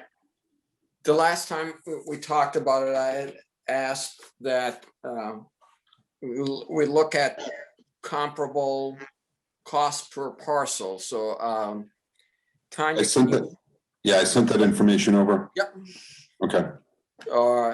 This is, the information, and we added the cost per parcel. And when you look at, Middleton's cost per parcel, even if you just look at the communities from Newbury to Littleton, the ones that are closest in size and per parcel, Middleton is low on a per parcel cost basis. So there is, room to add, if appropriate. Now, one question that I have had, because, the towns around us do use sort of outside services for some of the field work. Correct. It does working. If we added this field assessor to can we use, sort of farm out that person for some time to the neighboring towns and recoup some costs. I'm not sure how you mean. Well, for instance, Topsfield has some, vendor services. If they use some of that money for, in field inspections, is it feasible to Topsfield to, instead of paying a vendor, pay Middleton to do some of that? So basically, being almost a shared position. Well, I will defer to Tula on that if she wants to jump in. Tula? Hi, hi. Well, I'm not that sure. It's not a big part of my contract for the outside work. I do a lot of my permits, and my cyclical is done separate than my building permits. That's something that we would have to look into. I know that we're not looking to make any changes, and I don't know how it would work. Sharing a data collector. I never really thought about it, so I don't have an answer for you, but I don't know. I just don't see how we can share a data collector. I don't know if you have an existing contract with Patriot too, that you've already signed. So I have an existing 3-year contract with them too, so it's nothing that I can actually break. it's an interesting concept going forward, Costa. I don't know much about Boxford because they use a different vendor. They use Vision, and I don't know exactly who she's been using for any sort of cyclical. I know she doesn't do any field work there. Yeah. But I just don't know the ins and outs of her department. Yeah, I mean, the reason I thought of this, was that, it had previously been mentioned, if you use, outside, vendors, the company may be the same, the individual person may be, different, so that there may be some, concerns over, data consistency. Right. Yep. So if you haven't, if Middleton plus one other town have an identified person that they're sharing for this data collection, it increases the chances of consistency. And, and it decreases the cost to Middleton of adding that position in the Middleton, staffing profile. And the other town isn't costing them anything because instead of using a vendor, they're using the Middleton person. So can I ask a question here? So right now, this is a vendor who is helping me with my cyclical, and it's not a staff person. And I do have to say that in Topsfield, we have a spending freeze, and they are not increasing any positions within the town hall. That's really hard to get. But I also would like to note that it's taken, even though I use Patriot, I have one specific there are 2 specific people that it's taken me this long to get them to, when they go out there and they collect the data the way that I want it to be done, and I myself enter the data. They don't enter the data into the system. So my data, even if they're collecting it, I make the decision of what's going into my camera. So, and I do this myself, not even my assistant helps me, because I want that consistency. And I just feel that if I bring someone in, I will have to retrain, which I don't think that would have to be a staff person. They're not going to give me another staff person in Topsfield. They're not going to, because then that would involve benefits and everything else. So go ahead, Costa. Well, that was the concept that I thought of, is you add a staff person. If you had to add a staff person in Middleton, that person spends some of their time in another town, doesn't have to be Topsfield, that does field work that town is already paying for, so they're paying Middleton instead of somebody else to do it. So it's not an additional cost to anybody else. So Costa, the problem with that whole argument, in my opinion, is that the argument is we bring on another staff person that under that model, we don't need all of their time, is what you're saying. If that's, I know. So, I mean, I think we have to have the discussion of, do we need all of the time or not? If we need 100% of the time, then there's no reason to be outsourcing them or regionalizing them, whatever the term is, to another town. Secondly, if we don't need 100% of their time, then why are we bringing somebody in at a level like that? Maybe it's a lower level. That's the discussion that'll happen. Secondly, I think it's really hard to have this conversation with other towns now when they, similar to us, are deep into their budget process.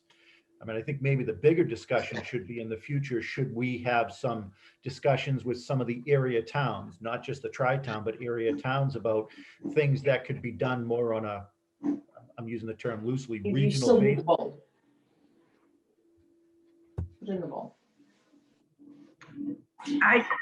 I'd just like to add something to this.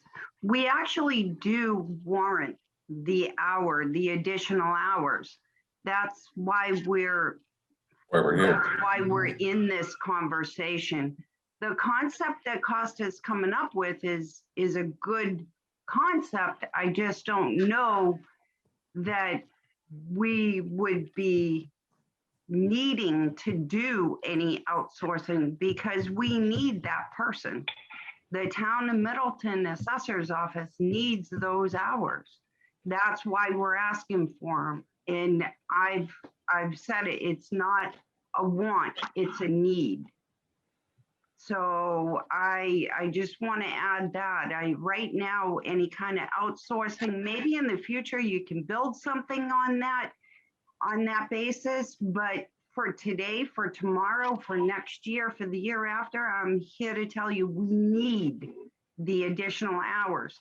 We're incorporating both a field person to pick up on the cyclical cycle and small building permits. We're looking for that person to be an employee, because at that, we're gaining the continuity of the good data we have. We also need that person. Commitment 1 just went out. Commitment 1 is 90% of Terry's time right now. We need these hours. We need, it's not a want, it's a need.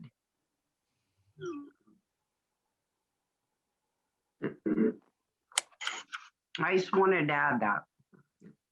Thanks, Debbie. Anybody else have any comments or thoughts?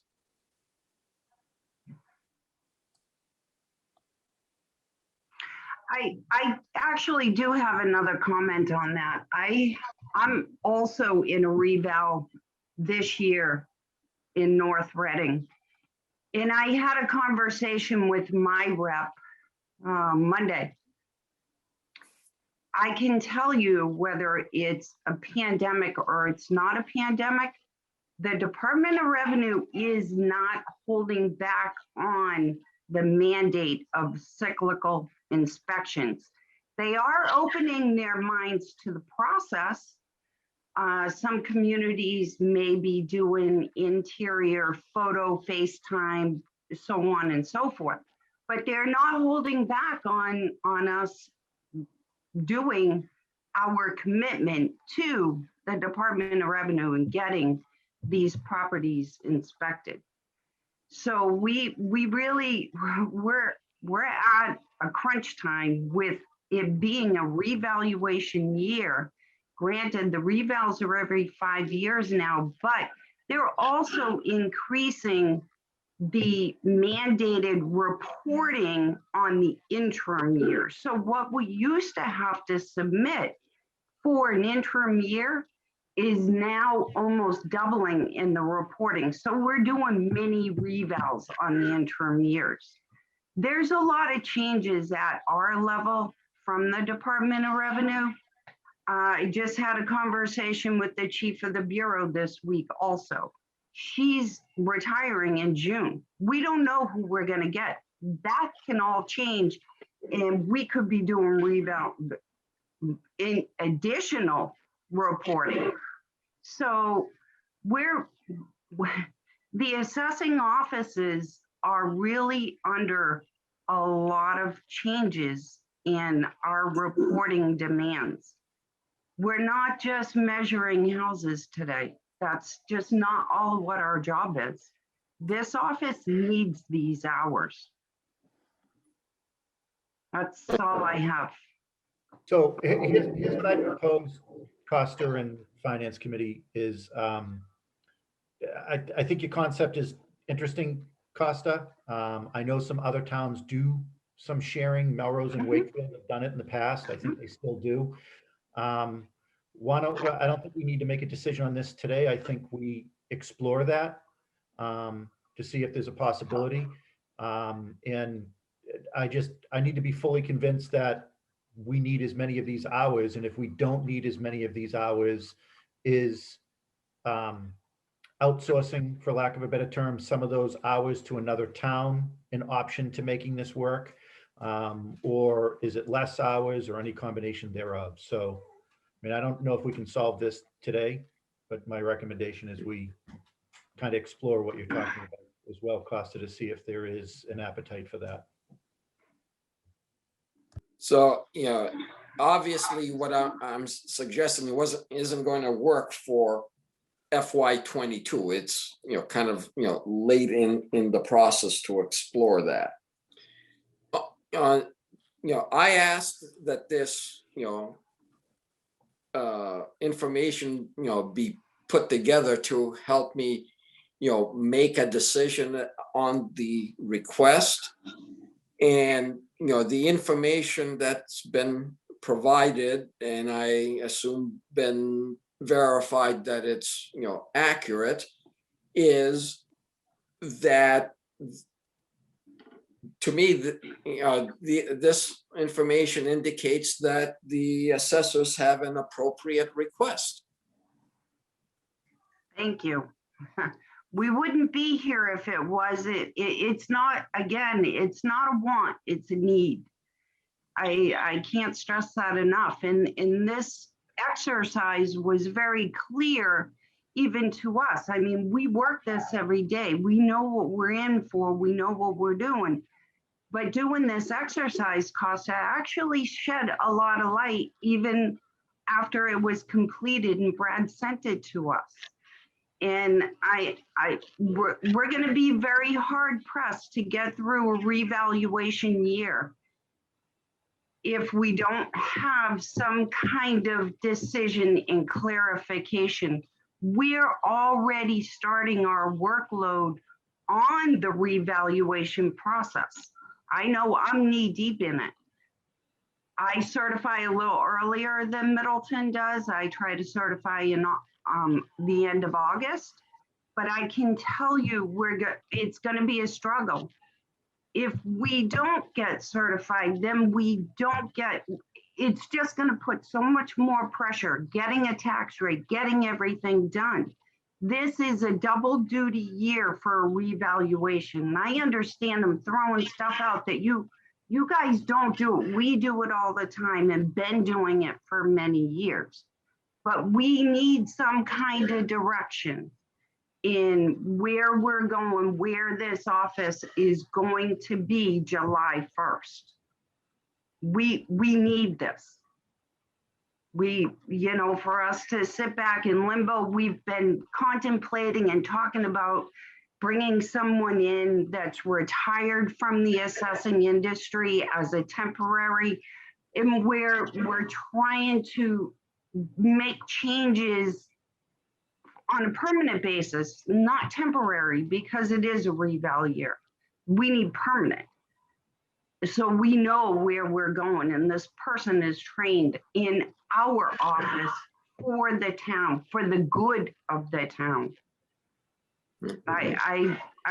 We need clarification. I understand that there may be some, reluctancy and some questions on need. I don't know. We need clarification. I don't know if you can give us a timeline, maybe a week, maybe 3 days, maybe the next selectmen's meeting. You would have, you know, a defined answer. I don't know. FinCom, have you guys discussed this? We heard from the department head of the request, and that's all we've done on it. But you haven't discussed it or come to any conclusion or? No. All right. So we were looking for the same information that you were looking for, Costa, and we hadn't seen it until now. Right. I had sent that to Mr.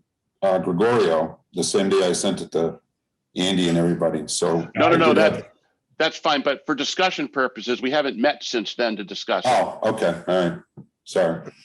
All right. So John, does that shed any light into your decision making? It doesn't look like an unreasonable request to me, I guess, if we want to, pass it around now. So, I would support their request. And if anyone else, is ready to say what their position is, I'd like to hear it.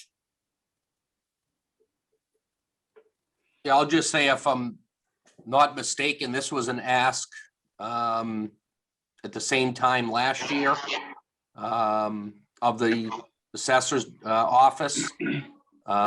And it's obvious that it's, the request is, Debbie has indicated, is not a want, it's a need. And, I think we have to make our best effort to approve this request. Yeah, Andy, but maybe some thoughts from you might be helpful here. Yeah, so I don't think the data has changed my thoughts on this. We looked at this very briefly last year when it came in. If you recall, it came in late. I think it came in right before the meeting that we're in today.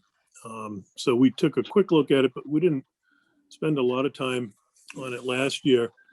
We've looked at it this year. And if you look at it on a per parcel basis, then I think it does, you can make the argument that that additional resources are warranted or justified. But I think you could do that in almost any department in Middleton. In the 5 years that I've been here, we've talked at length about public works, and we've added some positions there. I think if you looked at comparable public works departments, and I haven't done this analysis, so I run the risk of putting my foot in my mouth, but I think if you looked at comparable public works departments, we're probably low. And I think if you looked at comparable departments or departments in comparable communities, police, fire, general administration, I think you probably see the same thing. We have an accounting department that runs on 2 FTEs, and yeah, we run a lean operation. We always have, and I'm still not convinced, I guess, is the bottom line. I still don't see the pressing need to go from 2 FTEs to 3 FTEs. My comment is, and I agree with John that this looks reasonable, but until I hear of a path to a balanced budget, I'm not committing to this. I mean, Andy, I know you haven't given us a budget update. The last time I heard, we had a deficit of what, $400,000. So we're going to get to a pathway for a balanced budget. I will say, if this gets approved, right now our deficit is at 167,000. So this would add another 60,000 to it, increasing our deficit to about 230,000. Yep. So we gotta Well, get a pathway to a balanced budget. Yeah, clearly we need a pathway to a balanced budget before our hands are tied without that. Which when I do our operating budget, Brad, we haven't even really discussed the status of the operating budget right now. We've just focused on capital, just to give you a background of the meeting today. So we do have some options for closing the budget gap, but by increasing it, it just makes it a little bit more difficult to close it. It's possible. I'm not saying it's not. I'm just saying that it makes it a little bit more difficult. I understand that. Can I just add something more? The Yep, go ahead. assessing office, and I know that I probably beat this with a dead horse, and forgive me, but we are over 70% of the revenue maker. I understand the budget. I live the budget. I've in my own town, not just here. This position is going to gain revenue. This position is going to pick up data that produces revenue. It's functional. I think we're losing sight of that. I understand and I totally respect what Andy's saying with all the other departments. And absolutely, we do run a very lean operation in the town of Middleton. And thank you to every source and committee and board. We're trying to make the assessing office more functional to generate more and additional revenue. And this position will do that. I'm here to tell you. I don't know what else to add to it's a need, it's not a want. I don't know what other data we can produce to convince. We haven't changed our office staff in, Brad, I forget, what is it, 15 years? Well, no, well, 20 years, really. It's been the same amount of time. And the town is growing. The town is growing like crazy. That in itself, never mind just the day-to-day operations in the Department of Revenue changes. As I stated earlier in the hearing, our position as assessing isn't just going out and measuring 24 by 36 capes. It's so different now. We have mansions that take us, I can tell you, Brad comes over and helps me and I come over and help him when we have these McMansions. You know, or a big industrial building. It's not the way it used to be. Our office has many more duties, and the typical duties that we've always had are increased in size. I think it's just being an oversight.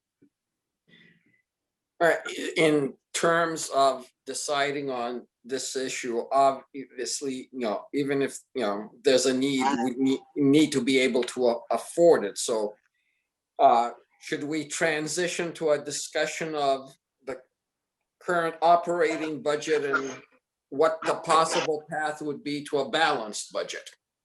And then we can, decide on the remaining supplemental budget requests.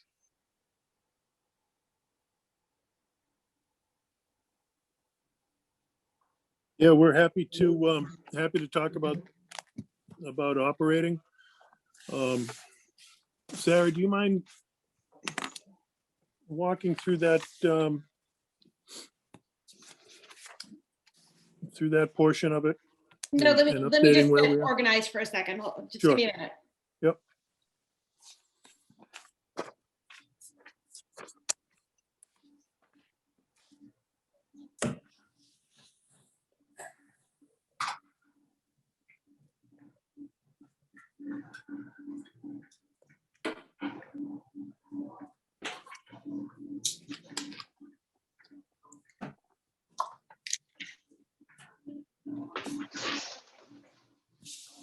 Sorry.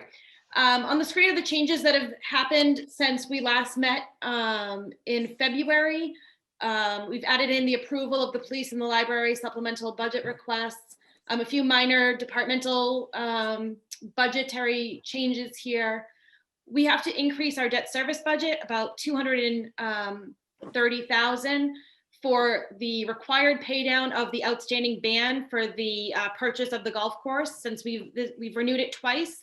So now we need to start paying it down according to all the regulations according to that. Our health insurance came in much lower than we had budgeted. We are also showing in the budget a 1-month premium holiday for the town side, not for the school side. The school side, we just reduced it accordingly for the 1% and the 0.9% decrease in dental, mainly because as it's only a one-time 1-month premium, it's a lot smaller on the town side than the school side that we see it. So we didn't want to reduce the school's budget so much that next year, when we have to pay the full 12 months of insurance at the new rates, we won't see such a big jump in our budget. Again, on the town side, it was a lot smaller of an impact. So we did include it in there. Sarah, do you know what the amount on the school side was for that 1 month? I don't have those numbers, no. Okay. I will say also in regards to health insurance for the town side, we are looking at consolidating our vision insurance in with Maya, and they are actually going to be giving us another 0.5% decrease on our health insurance if we do that. So our health insurance increase would go to a 0.58% increase. We are still looking at how all of that will factor in, if it's going to be worthwhile of doing, but I believe we're going to move in that direction. So we will see another $3,000 worth of savings. It's not a ton of money. So the question, if we reduce the budget or not, we'll have to figure out how much of a dollar amount we're talking. I think overall between town and school, that would be another $15,000 total. And then just some minor offsets on the revenue side, just some typos, clerical errors that we had that didn't get updated correctly. And then we did get our MELD contribution. We had earmarked $200,000 and it came in at $243,253. So we did have our revenues increase about 43,000. So moving on to our model here. Revenues, other than the changes that I just discussed down in the offsets, everything else is remaining the same from our February meeting, to show that we have and actually I'm going to go down to the next table to show the true deficit. Our deficit currently is 167,248 as it stands right now. And when Andy and I were talking about ways that we can close this deficit, we do have a few options. One is using our capital stabilization fund to fund the debt service for the DPW vehicles that we borrowed for last year. The cost of that in FY22 is approximately $90,000. So that is an option that we have thought of. Another option we have is using some funds from our retirement stabilization funds, as our retirement assessment did come in about 12% higher than last year. Pulling some funds from it would help reduce that option. And then the final option is using excess levy capacity to close the gap. Our financial policies say that we should maintain about a 1%. That would be about $374,000 to maintain, and we have about $871,000 that we could pull from. We did use this method last year to close our budget. We did not have to use nearly as much as we're talking right now, but that is the way that we did close the budget last year. Andy, am I missing anything in that? No, I think that that's it. Just in terms of the deficit and closing the deficit, a couple of things. We used to use free cash as a funding source for the operating budget. We moved away from that several years ago. And I don't want to get back into that, that habit. It's a dangerous thing to do, and took us a great deal of work to get out of that. And we see colleagues in other communities dealing with that situation still. And it's just it's a recurring problem. So of the three options that Sarah talked about, the two stabilizations and excess levy, we think those are the preferred ways of closing the deficit. We also have to be, cognizant of the future. As Sarah said, we're looking at a 0.5% insurance increase this year. So essentially zero. That is unlikely to repeat itself next year. In our conversations with Maya, they expect that there will be a higher utilization rate of people by their insurance programs, of their doctors. People stopped going to the doctor during 2020 because of COVID. So insurance utilization is down, and that is likely to tick back up again. And we don't know what that's going to do to rates, but it would presumably not be great news. So we need to build in some capacity for 23 and beyond. Keep in mind other things that we know we're going to need looking forward. So those are I think Sarah covered everything in terms of where we are. It's, I think I said it at the meeting a month ago, and I guess I've said it since then. Usually we have areas that we know are going to improve to our benefit or change to our benefit. And that is not the case this year, because departments, particularly the schools, came in at a far better place than we normally see them start from. So any changes from this point forward, or any efforts that we make to close the deficit that we have to come on our side, from the revenue side, rather than we think from the expenditure side. So I think the reserve funds that we've been trying to build up, capital and others, I don't think we've built them up enough that we should be pulling out. For example, the option, Sarah, that you talked about as it relates to retirement, I highly recommend against pulling out of that now. While it looks like we have a pretty robust levy capacity, surely above our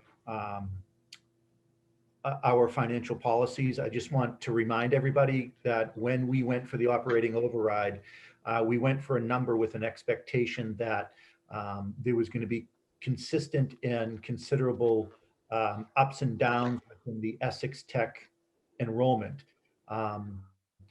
We've been somewhat lucky the last couple of years, but I just want to point everybody to what I think it's Danvers that is dealing with right now. Is it Danvers, Andy? Yes, it is. Second year in a row. And that may be us next year. And the benefit of having some excess capacity in that levy number I think, would shield us from being where Danvers is now, where they're taking a hatchet to other sections of their budget to fund an assessment on Essex Tech that they have absolutely no control over. So I think the 167,000 may not look as painful. It's actually much better than it quite honestly should have been, because of some scenarios like the schools that we are in a much better position on, and Essex Tech not being as bad this year. But Essex Tech, and I never thought. Ryan, Essex Tech is at 16% for us this year. Okay, so this year was another big hit, but last year was not a hit at all. So, no, it went down last year. And our hit this year is not what Danvers's percentage is. Theirs is not just on percentage, but in raw dollars is astronomical. And I'm nervous that'll be us next year or the year after. So not that I'm speaking down to every option to close this deficit, but I feel like we're in a little Sophie's choice here. Two questions for me. One quick, have we heard anything from Mel on their annual contribution, Andy? Yeah, we just got that, Richard. That's 243,000. So a little higher than we were expecting, a little higher than we budgeted. A little lower than I was hoping. Second question, one of the finance board meetings, we had a side discussion about the recycle sticker. Maybe could be increased.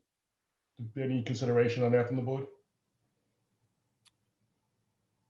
So we increased the general sticker fee.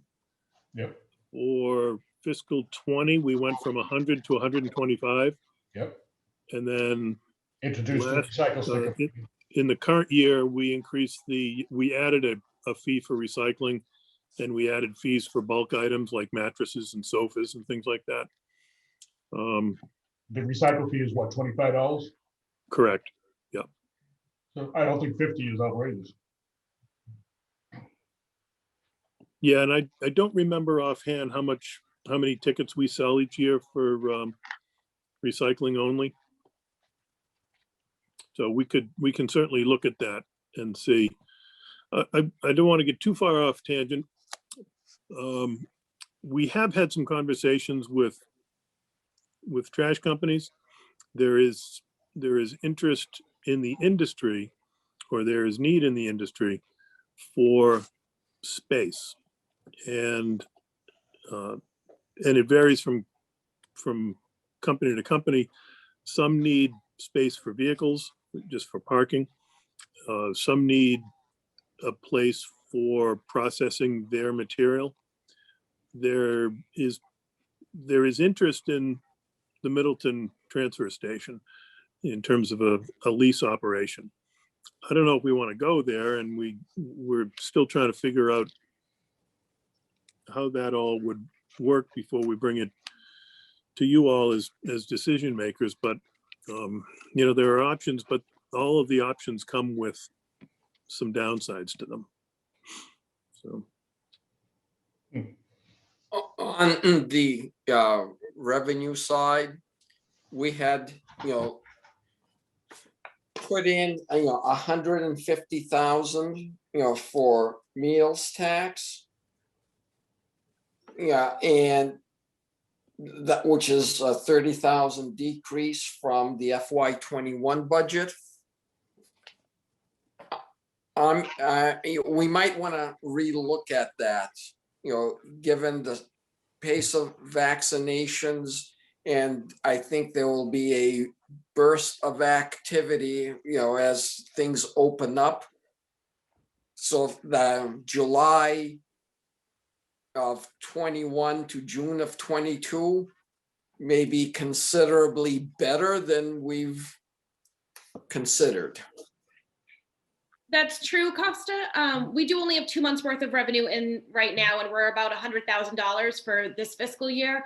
DOR does have strict guidelines as to how much you can increase your budget over the previous year's actuals, without just guessing that it's going to be better than the previous year. So that's another reason why we haven't really touched rooms or meals or things like that, because it's just until we have more of what our current year revenues are, it's hard to really justify increasing it. But I don't disagree that we could potentially increase it a little bit further, maybe not up to the full 180 that we do have for this year. But there is potential that we could increase it maybe another $15,000 or so, because we are trending pretty well, even with the state of the pandemic right now. I'm anticipating Q3 coming in low because of the guidelines and restrictions that were in place at the time. So it is hard to kind of see what that could look like without having those numbers, which we won't get those until the end of this month. March 31st is usually when that comes in. So it might be too late till when we're trying to get this budget finalized to make those small adjustments. But those are things when we actually set the tax rate in November that we do look at again.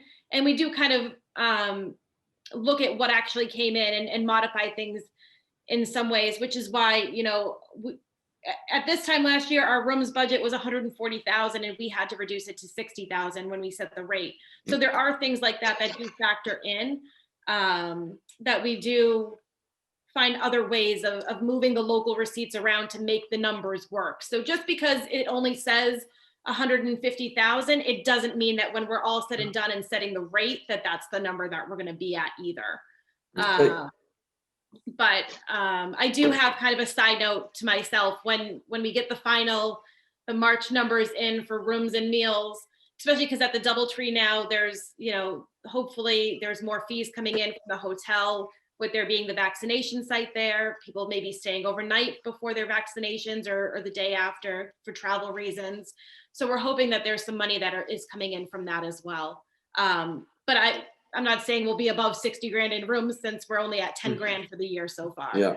But another place that we could look at too is motor vehicle excise. Our amounts have been coming in pretty steady. Brad, correct me if I'm wrong, but I think we committed less than we did previously last year. The first commitment. Oh, sorry, you're muted, Brad. You have that spreadsheet. I don't have it with me. I'm not logged into my computer. Yeah, I don't have it at my fingertips either, but I think we were definitely ahead of what we projected. Yeah. Last year. So we did keep that level just because of the unknown of the pandemic. So I don't disagree, Costa, that we can definitely look at some of these numbers within the local receipts, but I also don't want to be at the point where we were at last year setting the tax rate, where we had to find a way where we had to cut $80,000 and find a way to still make the budget work in the 11th hour. So that's why we're trying to be as conservative and respective of the numbers as possible here, while still understanding that we do have a deficit to close here. I do have a couple of things I'd like to ask. Sure. Or make a statement on. I know that there was federal money coming back to the states to be distributed to cities and towns. Is that do we know that impact yet?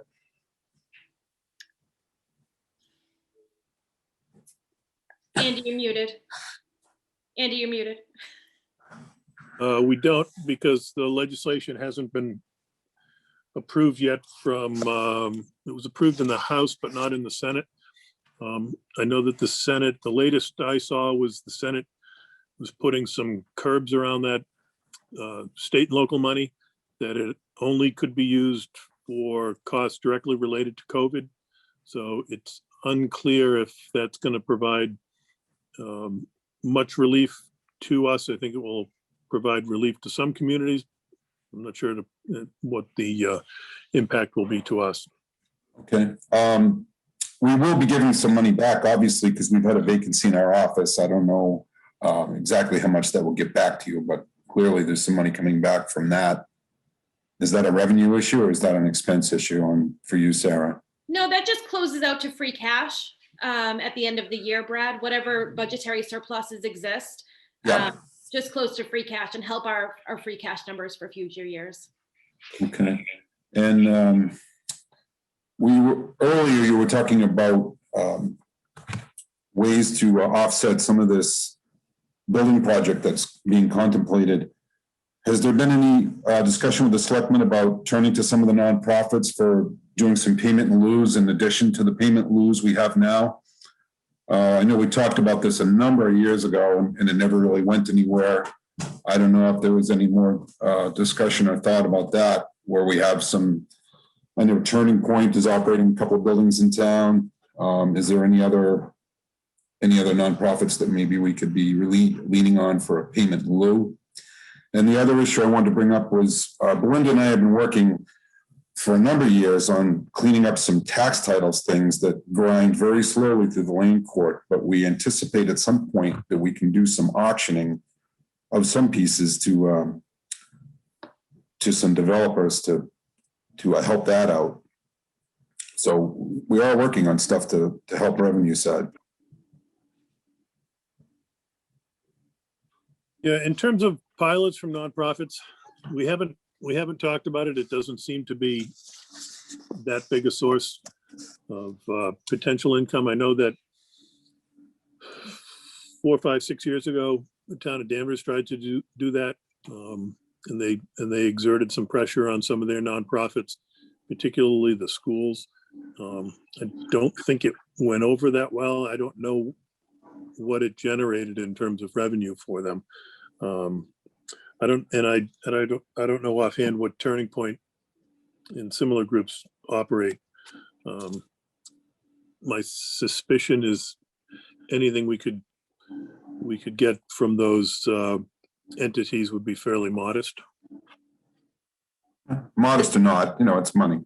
It's revenue. Yeah, in terms of, closing this, next year's deficit, Brian, talked about, maybe the stabilization funds are not quite yet ready to be tapped into. If we were to tap into them, the budget would need to pass by a 2/3 vote. Is that a concern for anyone?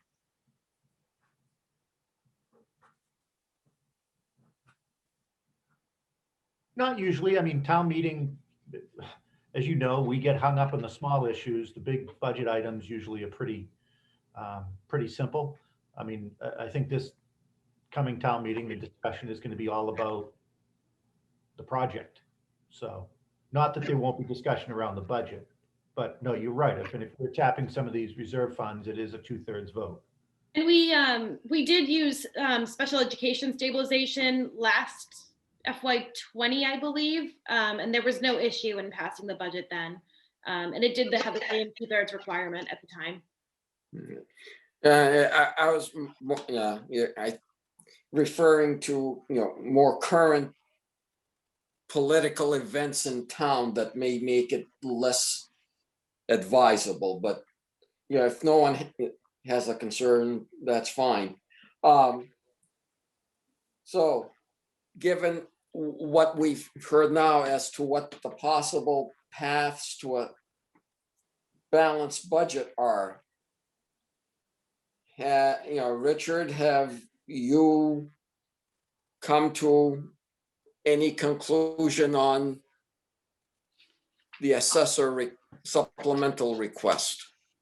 I still have the same position. I got $167,000 deficit. I'm not enamored with using reserve funds to pay for that deficit because that's not a guaranteed ongoing reoccurring revenue stream.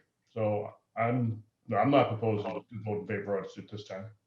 And again, I'm not speaking for the board, but FinCom, just my own opinion.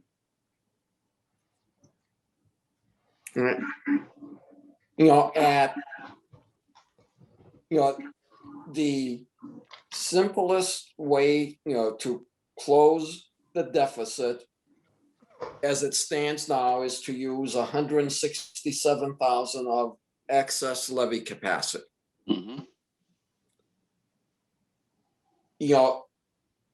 And do we want to tap into it for more than the $167,000? At some point, we have to make a decision as to both how we close the deficit as well as the remaining, supplemental requests. We can do it now or at a subsequent meeting, but at some point we do have to make a decision. So it's, what do people want to think about, or how quickly do we want to make a decision? My position is we should vote it at the next selectmen's meeting if we can get on the agenda, because I obviously would like Rick a chance to vote also. So I think it's something we should, if we can get it on Tuesday night, fine. If we can't, then the following selectmen's meeting. Sarah, I have a question. I'm guessing that the $130,000 I want to put into special education stabilization is not currently in the budget. Is that right? It's not in the operating budget, it's in the capital budget. We do have it, let me show you where we do have it. Oops, sorry. Nobody can see that. So we are, as part of our capital budget, as part of the $800,000 of free cash, we are proposing using $380,000 to fund all of our reserves. $75,000 in OPEB, $75,000 in stabilization, $25,000 in pension stabilization, 75,000 in capital, and 130,000 into the sped stabilization using free Okay. cash. All right, thanks. Well, at least it's not something that we have to close a gap in the operating budget, but Yep, so even if we do take money out to close the gap in our operating, we are still proposing putting money in. And, you know, we could, in theory, increase these numbers that you see here. These were just kind of placeholders, is what we historically have done. We usually do about a 75,000. I frankly would like to see more money going into OPEB because that does help our bond rating agency a little bit more. But as long as we're consistent from year to year putting money into these, it does help all of our bond ratings as well, which is something that we are factoring in as we do all of these budgets and these transfers, and even suggesting taking money out of it. We are still showing that we are still putting money in to keep our reserves where they, you know, trending towards where we want them to be. right. Well, I think that the assessors have made a good case for this supplemental request, but I mean, I'm with Richard. We have to find the right path. If we're all good with taking $250,000 out of the excess levy capacity to fund all of this stuff, well, then so be it. But I'd like to think about it a little bit. And there's still a couple of items that we discussed that we need to look at, such as the automobile excise tax. I still like to see if there's what the impact would be for this board of selectmen to consider the recycle sticker increase. So right, continue to work on the revenue side a little bit more before we can come to a conclusion. Yeah, and even you've got the recycle sticker, but also just the regular dump sticker. I mean, we should probably make sure that the revenue from the standard dump stickers is covering the expenses. It may be, I don't know if that's true, but it's historically been about 40 to 45% of the expenses, and we increased it in FY20 by $20 or $25, which was about a 20% increase actually. And how much is that going up this year, Andy, as far as the expense percentage? We're not proposing any fees, or the board has not adopted any new fees. The expense side, though, I think there's a large. Oh, the expense side is going up roughly 20%. That's the tipping fee increase, I think. So it's Brian knows 25% that we get from the fee is going to be percentage-wise going down. Yeah, the mix is going to be less than the percentage that it has in the past. Right. So, Sarah, remind me, with the 12 to 16% in Essex Tech this year, what is that in a raw dollar amount? That is Essex Tech right here. It is $110,000.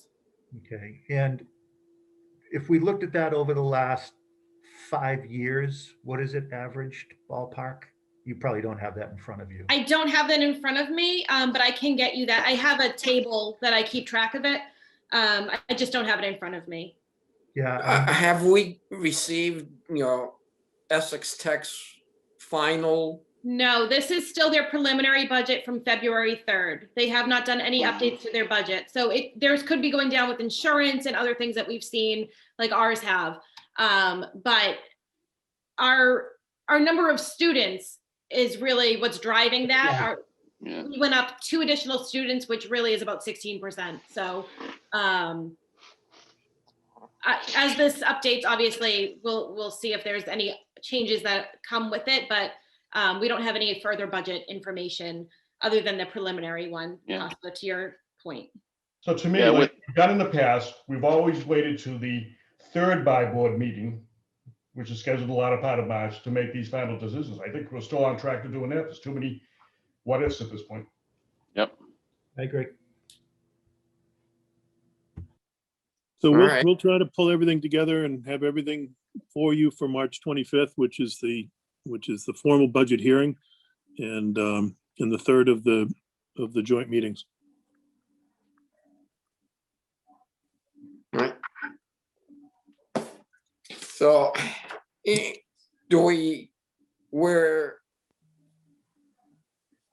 there anything else on the operating side that needs to be discussed?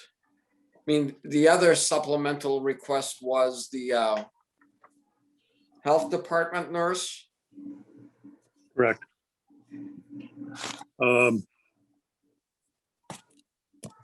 Yeah, and Sarah's pulling up that wage comparison now.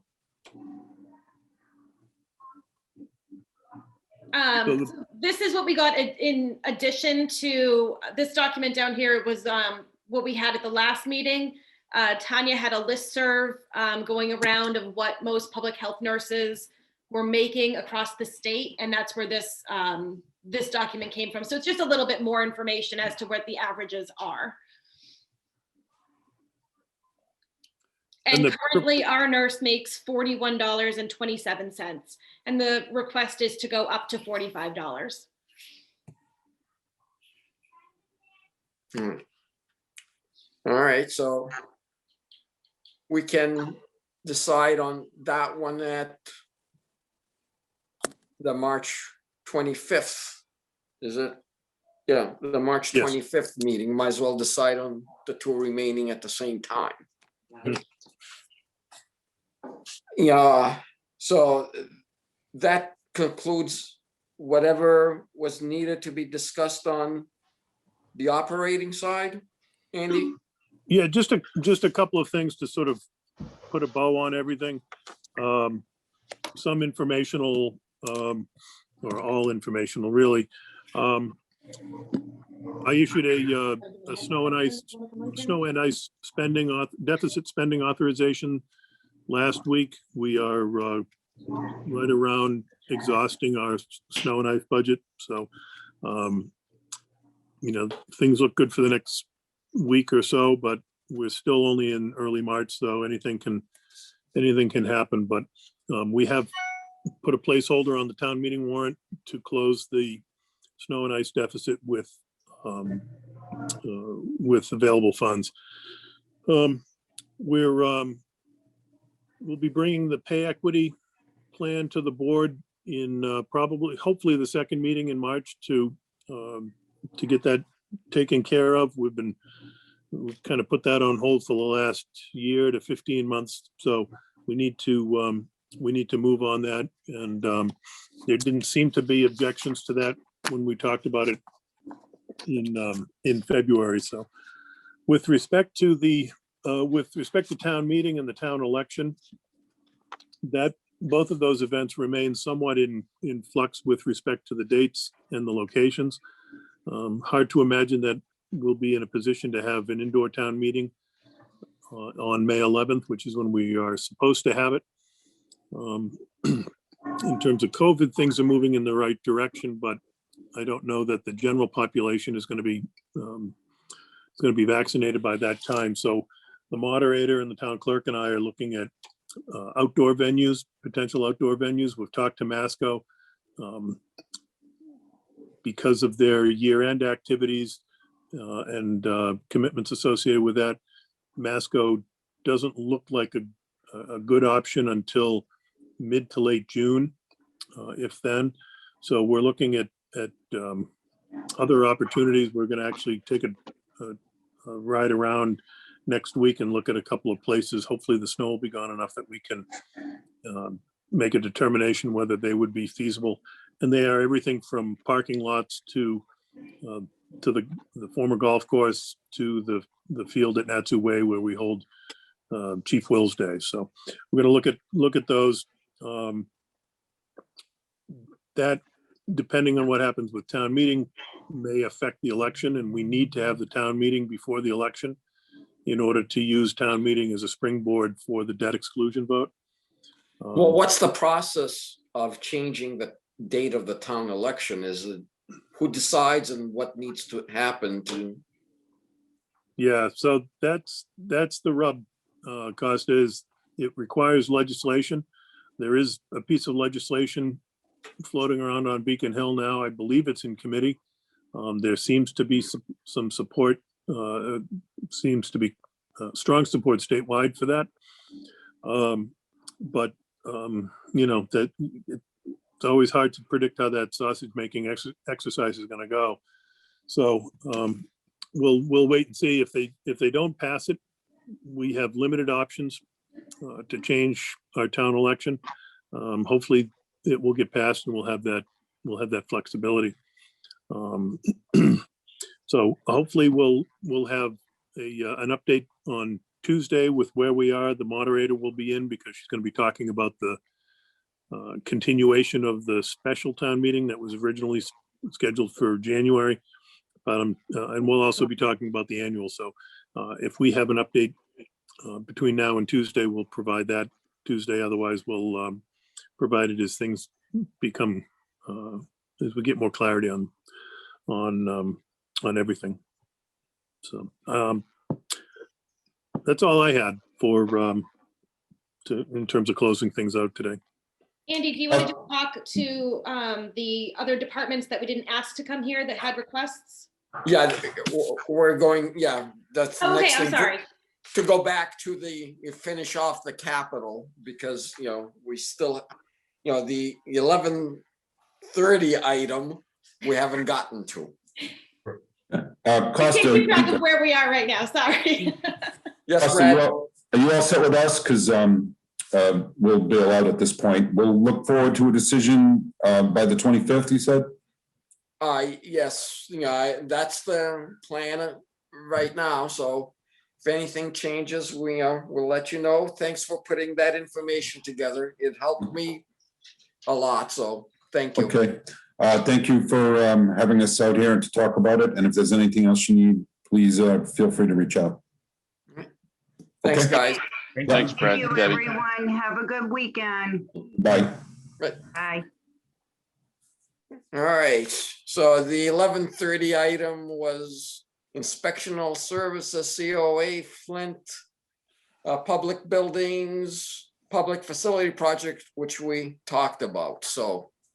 Yeah, so very, very quickly, we, the other items didn't seem to warrant bringing the folks in to talk about them. Jillian Smith has some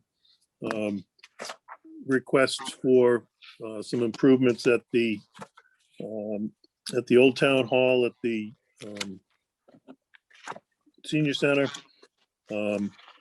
And those, we have been looked at with the project, in mind, so it's not Correct. just something that we need, to get through another year, 2 or 3. That's correct. And if you look above at item 1, it says on hold rehab of the front of the building, front stairs and other things. So those things are on hold until such time as we have an outcome of the facilities project. As we've talked about a lot, we're going to have to spend a lot of money on these buildings if we don't move forward with the project. With respect to other town buildings, get to where I need to be. We've put in a request for $35,000 for handicap improvements. Some of that is at Town Hall, is at Memorial Hall. We appropriated $20,000 last year for handicap improvements. That was really around the ramp. That turned out to be insufficient to do what needed to be done, and we really have 2 approaches to that. One is replacing the ramp, and as you probably know, the cost of lumber and building materials has gone up dramatically as a result of COVID. So that became a cost prohibitive project. The other option would be to put in a lift, and we have that option of doing a lift, and we would decide based on what the long-term prospect is for staying in this building. A lift is about $34,000. And that would be just a short lift in the front of the building. Outside be an external lift. And that would be only to get to the first floor. All right.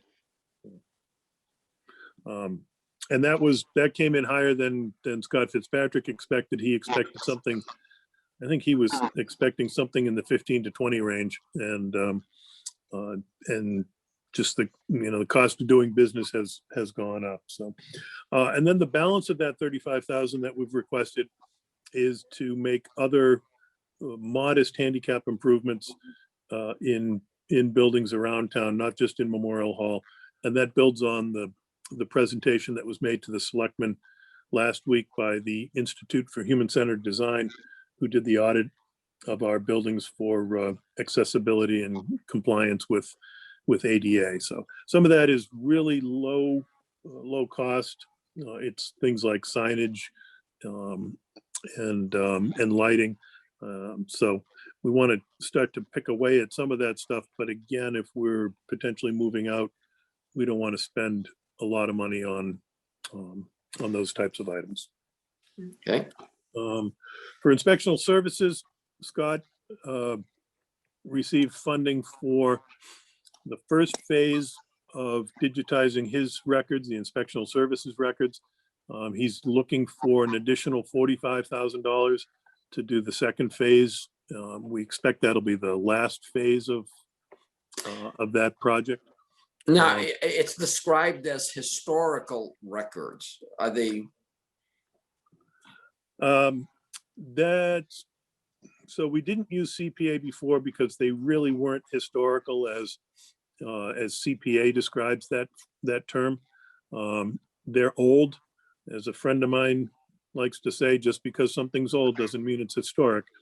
So it's, it's digitizing the, all of the records that they have. So old would probably be a better qualifier than historical. Right. The thing that's where my mind went when I heard historical. Yes, right. But it's just old. It doesn't matter. Yeah, and we had that conversation last year too. So over at the Flint, they're requesting $6,000 for print management software.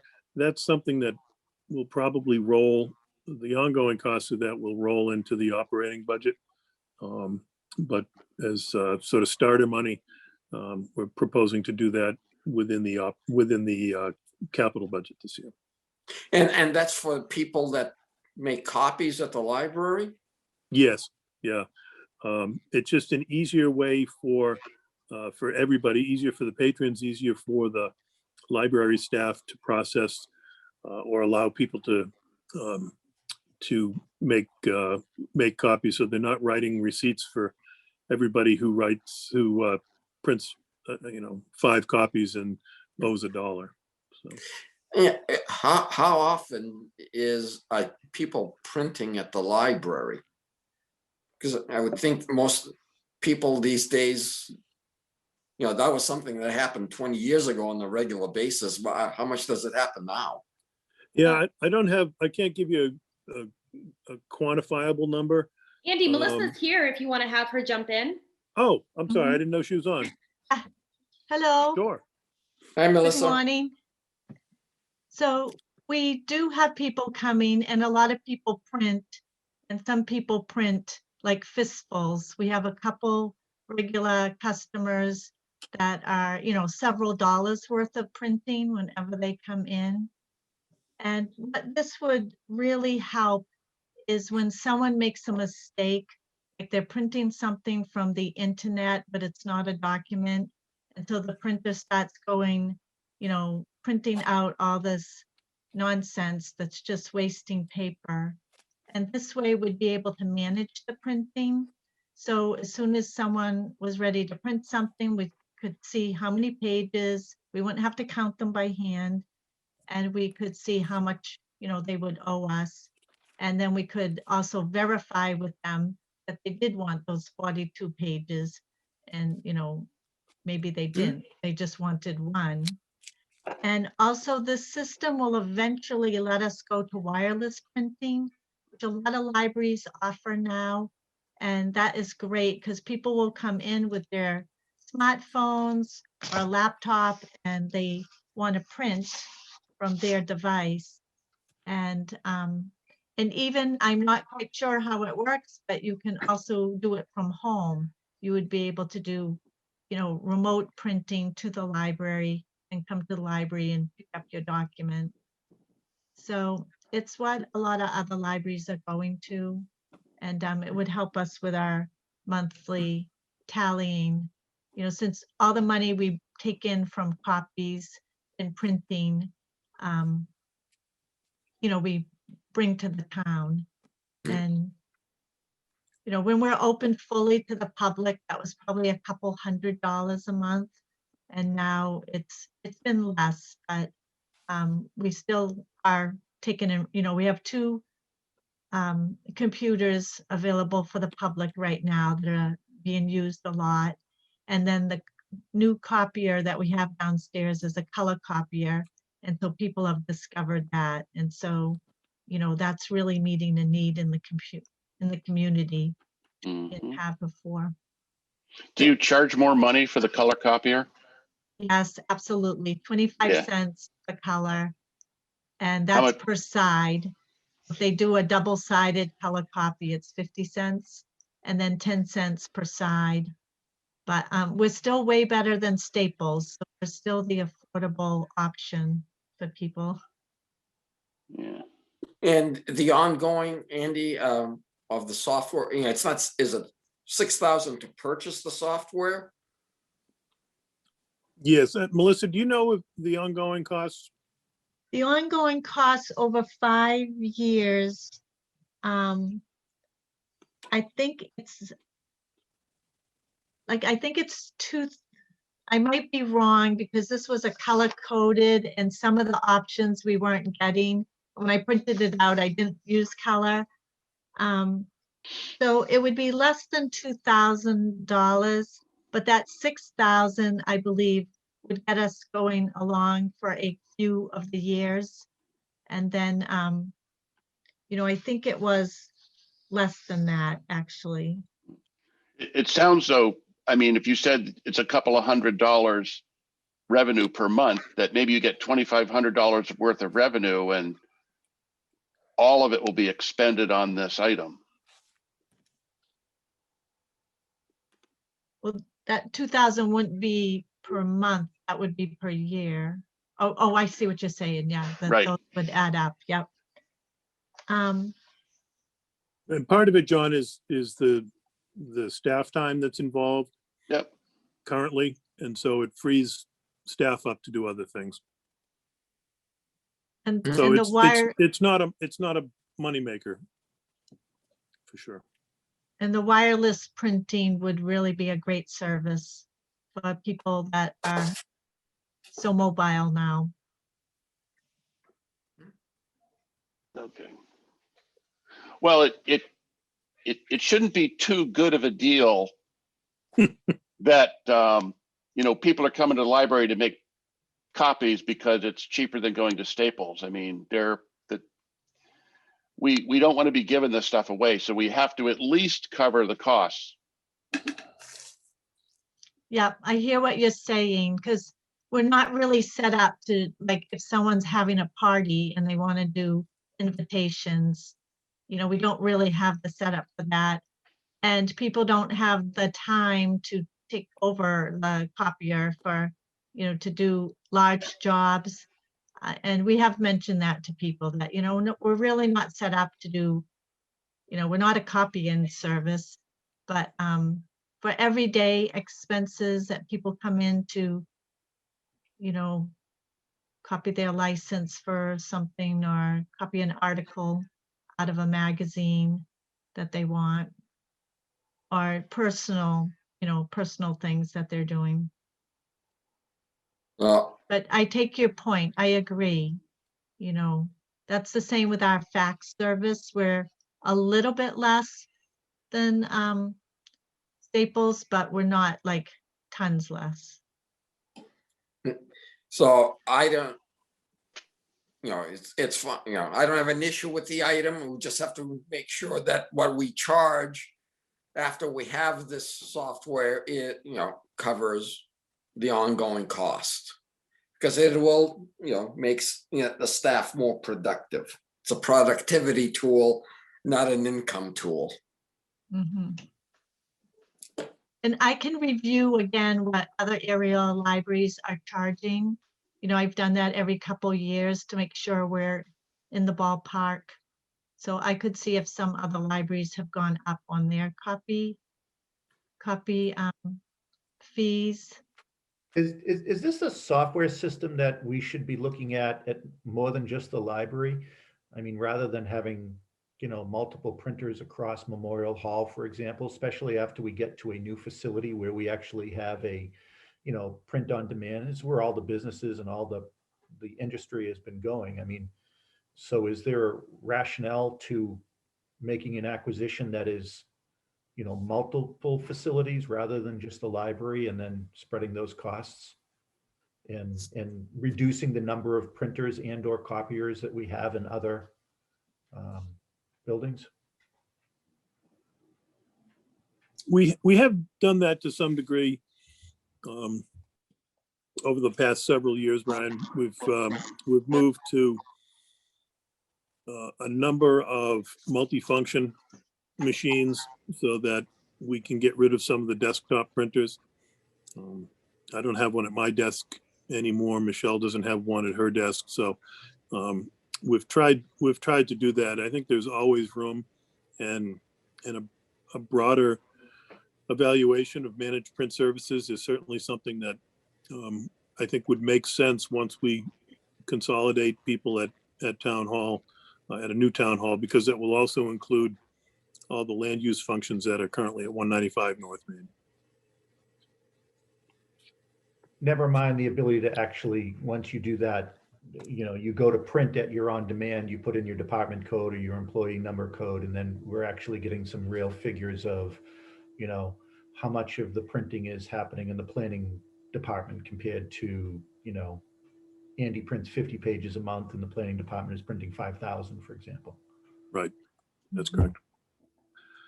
Yeah, it's good. It's a good, easy way to collect data. All right. Do we actually own this equipment, not the software, but the equipment at the library that we're printing on? Yes. So, I mean, I think at some point we have to be talking about if we should be owning or leasing. I don't think there's a rationale for us to be owning equipment any longer. Leasing gives you a set budget across the board. You are recently and regularly getting refreshed on equipment and software. The maintenance costs are less and more budget flexibility. So we don't end up with every 5 years having to make a big bunch of purchases. I mean, we should be looking at ways that we can maybe bring this functionality in as part of a lease. Ryan, we have switched to leasing for a lot of our newer copiers. We purchased 3 last year and we lease all of them. So we are moving to it. So once we replace them, we are moving towards leasing versus outright owning. But is there any way to, as part of those leases, to bring such print management software into the mix as part of it? We do have print management software for our town hall, DPW. I believe COA also has the print managed services. Library is just an older piece of equipment that we replaced before moving on to these. Okay. How old is it, Melissa? Roughly? Well, the one downstairs is like a desktop Brother color printer, scanner, faxer.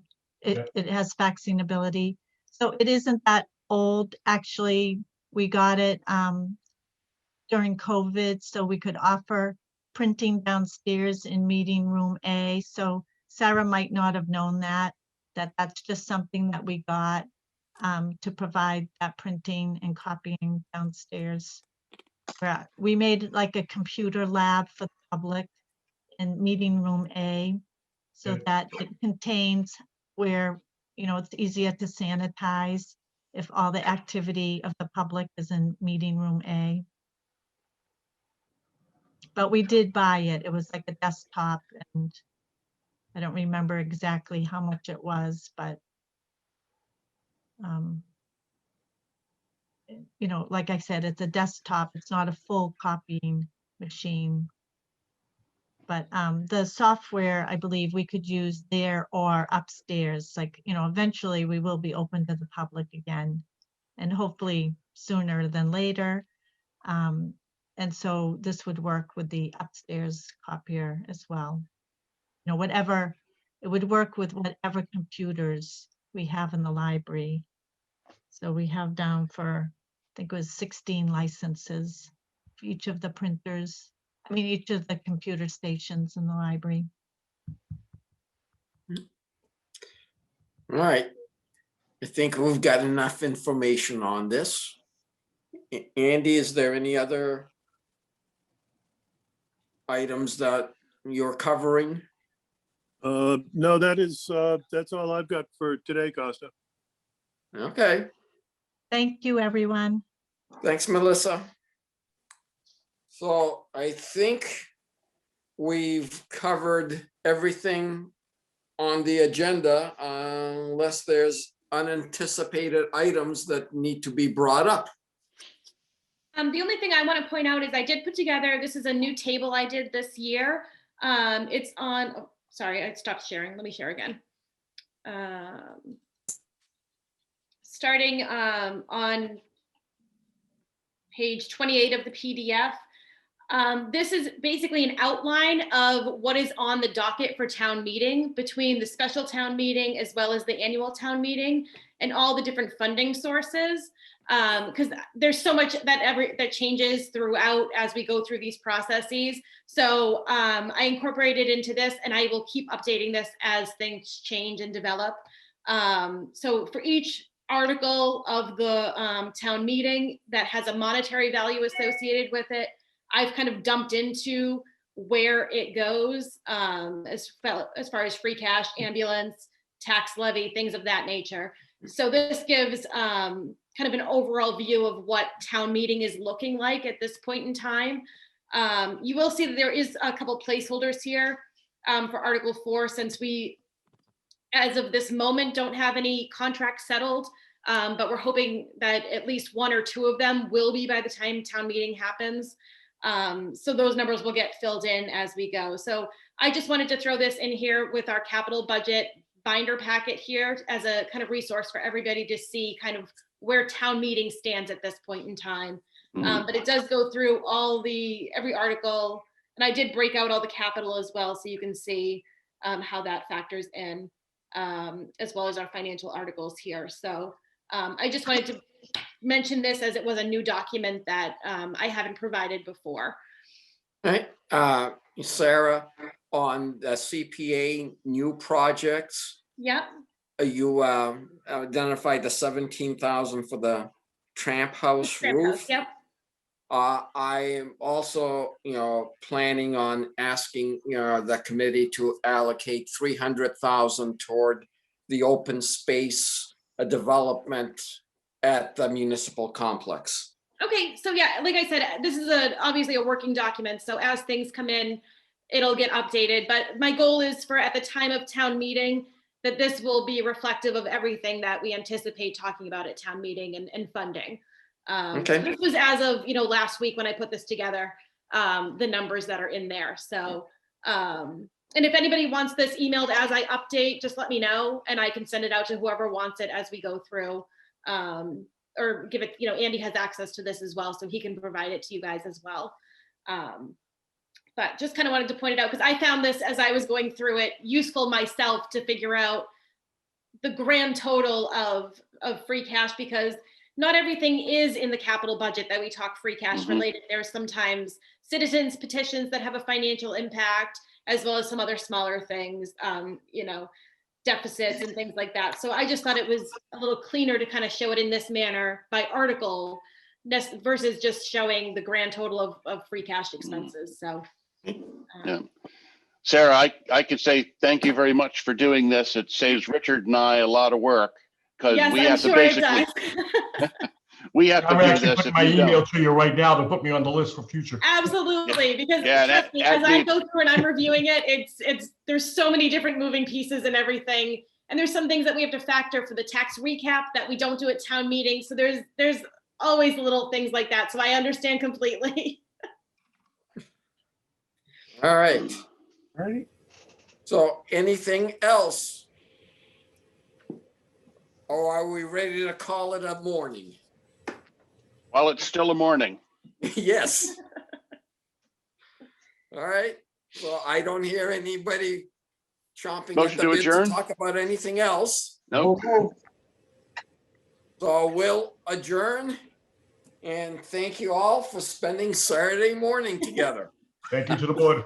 Have a Thank good you, day. everyone. Have a All good right. you. Bye-bye. Bye-bye.